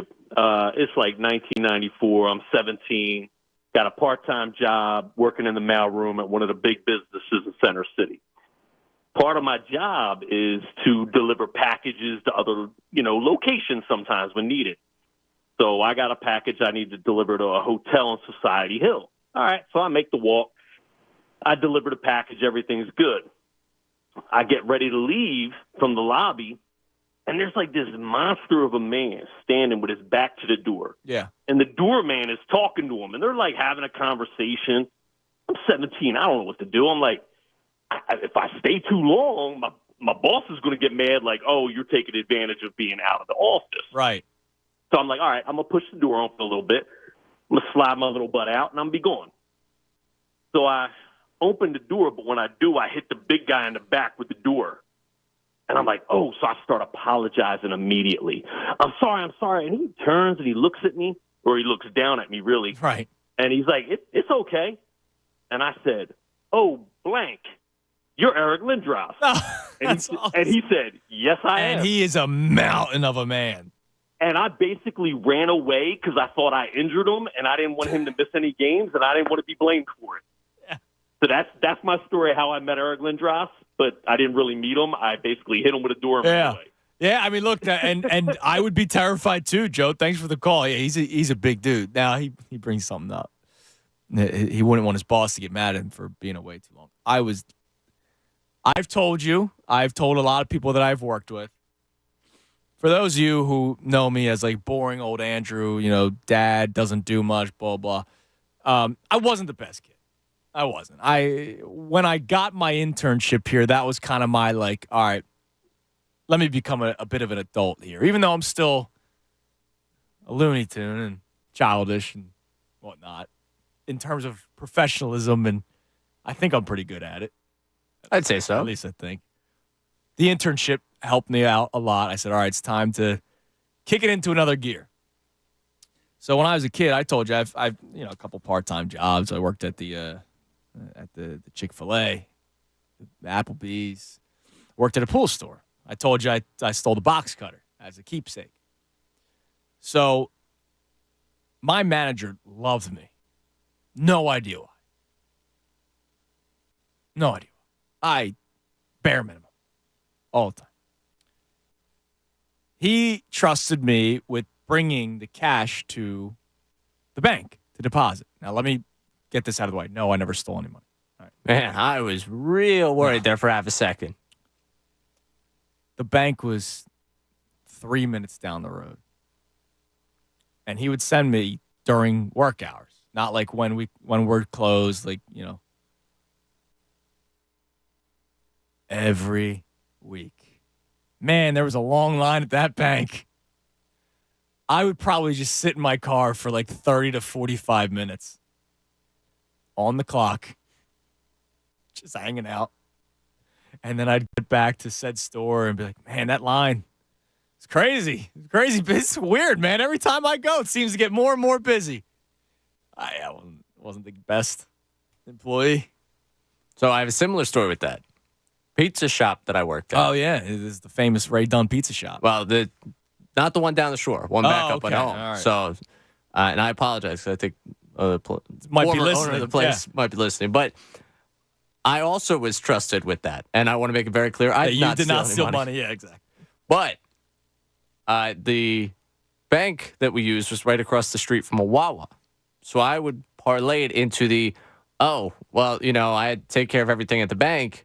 And then I had to go get gas because I'm also delivering pizza in my car. Yeah, you got to fill up the tank. Yeah. And, busy bank day, busy gas day. I would go in and get a milkshake from Wawa and just sit there. Yeah. Just music, enjoy, be like, wow, look at the time I got. Now, joke's probably on me because what you're making hourly when you're relying on tips is probably, poor decision on my part, but it was always a welcome break in my day where I just kind of put the feet up. And you felt like AC's on. You felt like you were sticking it to the man.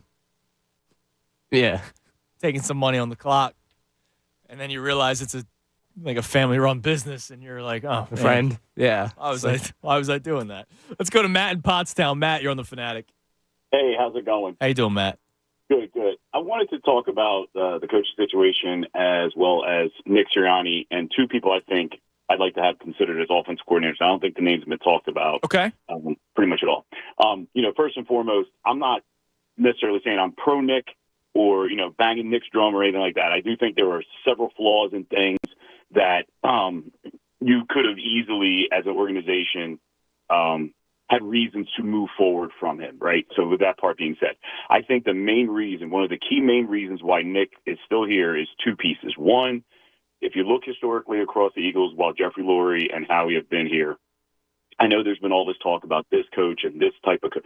They do not want a strong, individual-minded type. No, they want somebody that they can work with. Let's say work with, Matt. Yeah. Exactly. That's a good workaround. They want someone that they can work with to how they want it to be, right? And he fits that. The second part is I think not by his doing, but strategically at different points towards the end of the season, you had key veteran players coming out and speaking on Nick's behalf. So when you look at what Jeffrey wants and you look at how much he values the leadership and the veterans on that team, the things that they said, I think, are two of the big reasons why Nick is still here and we're looking for two new offensive coordinators, which I'm ultimately okay with, but I do think some things need to change. I think a lot of people are putting too much emphasis on the head coach having to have an identity to one side of the ball or the other. I don't think in today's NFL that is so much of a requirement. Yeah, me neither. So moving forward, I think from an offensive side, and I do agree when they keep talking about young, innovative, different things like that, they don't want to go the same route they went defensively with a veteran-type defensive coordinator. They do want someone that gives them that ability to be fresh and new, but also still gives them a little bit of an out or a little bit of a grace period to let this guy get where he needs to be, right? So two names that I'd like to see. One's a lateral move, which I don't think is much really going to happen. That's Alex Van Pelt. You know, he comes from Stefanski. He's been under that tree. He's been very successful. I think he'd be a very good. I was surprised that they fired him. Honestly. Yeah, I mean, I think I don't get that. But the other one I think is on the outside, who would make a huge impact, in my opinion, is we look at a guy like Sharon Moore out of Michigan. Wow, interesting. Not probably going to take the head coach job there because of the NCAA implications. Oh yeah, he's going to look elsewhere. The guy has been an interim head coach at a high-level Division I program, not once but twice.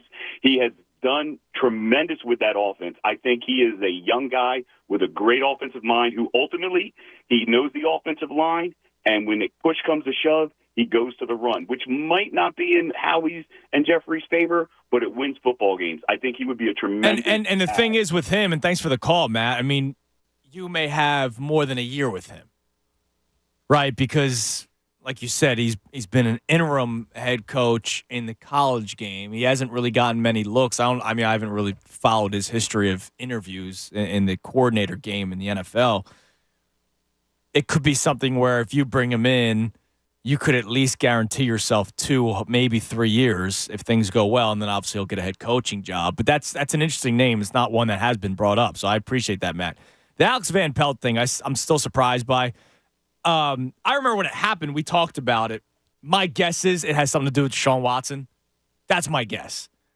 My guess is Deshaun Watson didn't like the offense, and he had something to say during an exit interview or whatever, because how can you blame a guy who lost his star running back in week 2, lost his quarterback whenever that happened, found a way to win a game with P.J. Walker, had the incredible run with Joe Flacco into the playoffs, and then obviously they lost. The story was going to come to an end at some point. I did find that firing surprising. My only guess is it would have to do something with Deshaun Watson. You're paying that dude a lot of guaranteed money, so you're going to do whatever you can to make him the best quarterback possible. So that's my guess. Oh, and I don't know why he would have been fired. Like what happened in Cleveland where you say, yeah, it's his fault?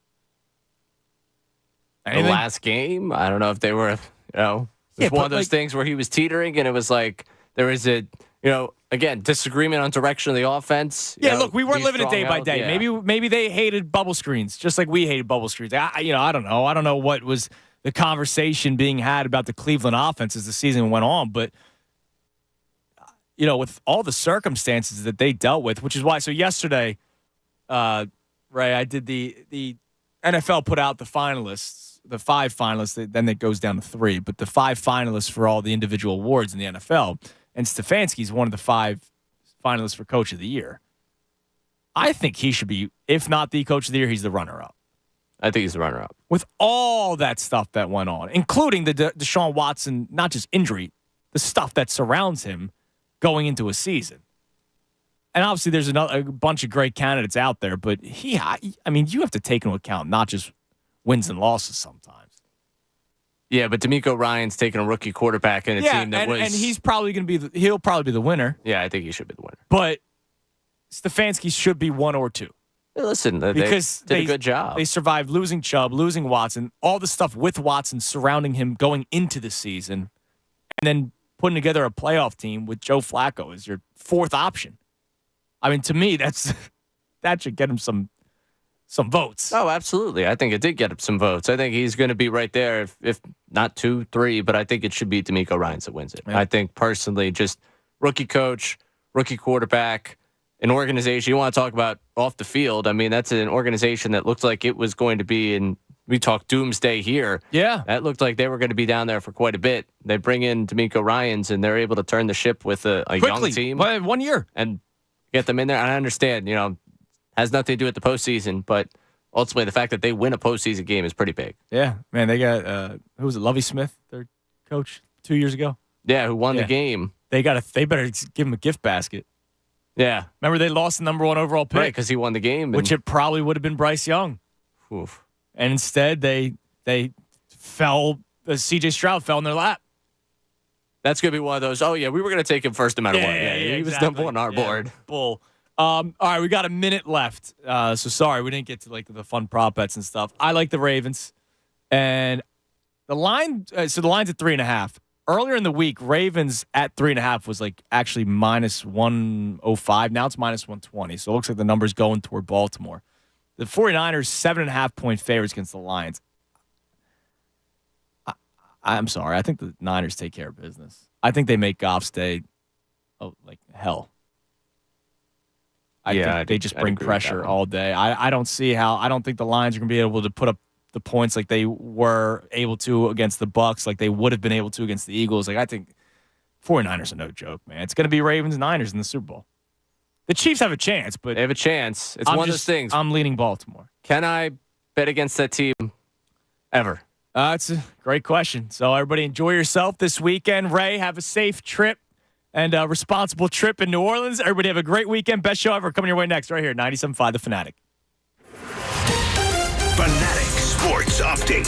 Embiid's an all-star. I'm Ray Dunn. This update is brought to you by Discover. Discover wants everyone to feel special with live 24/7 customer service. Learn more at discover.com/credit card. Limitations apply. Joel Embiid was named to his 7th all-star game last night as one of the Eastern Conference stars. He'll start alongside Giannis Antetokounmpo, Jason Tatum, Tyrese Halliburton, and Damian Lillard. As for Embiid's team, they had a clunker of a game last night in Indiana. Sixers fall 134-122 to the Pacers despite Embiid's 31 points. Pascal Siakam finished with a triple-double for the Pacers in his first win as an Indiana Pacer in uniform. The loss snapped a 6-game winning streak for the 76ers. Next up is a date with the Denver Nuggets on Saturday night. Jokic versus Embiid. Catch the live call at 5:30 right here on 97.5 The Fanatic. As for the Birds, well, they brought on one coordinator, yet they still seek another. ESPN's Adam Schefter reported yesterday that the Eagles hired defensive coordinator Vic Fangio, and on the offensive side of the football, it has been reported the Eagles have interviewed former Chargers offensive coordinator Kellen Moore and Texans quarterbacks coach Gerard Johnson for the offensive coordinator opening. Tim McManus joined the show earlier to talk all things Birds. Catch that conversation one more time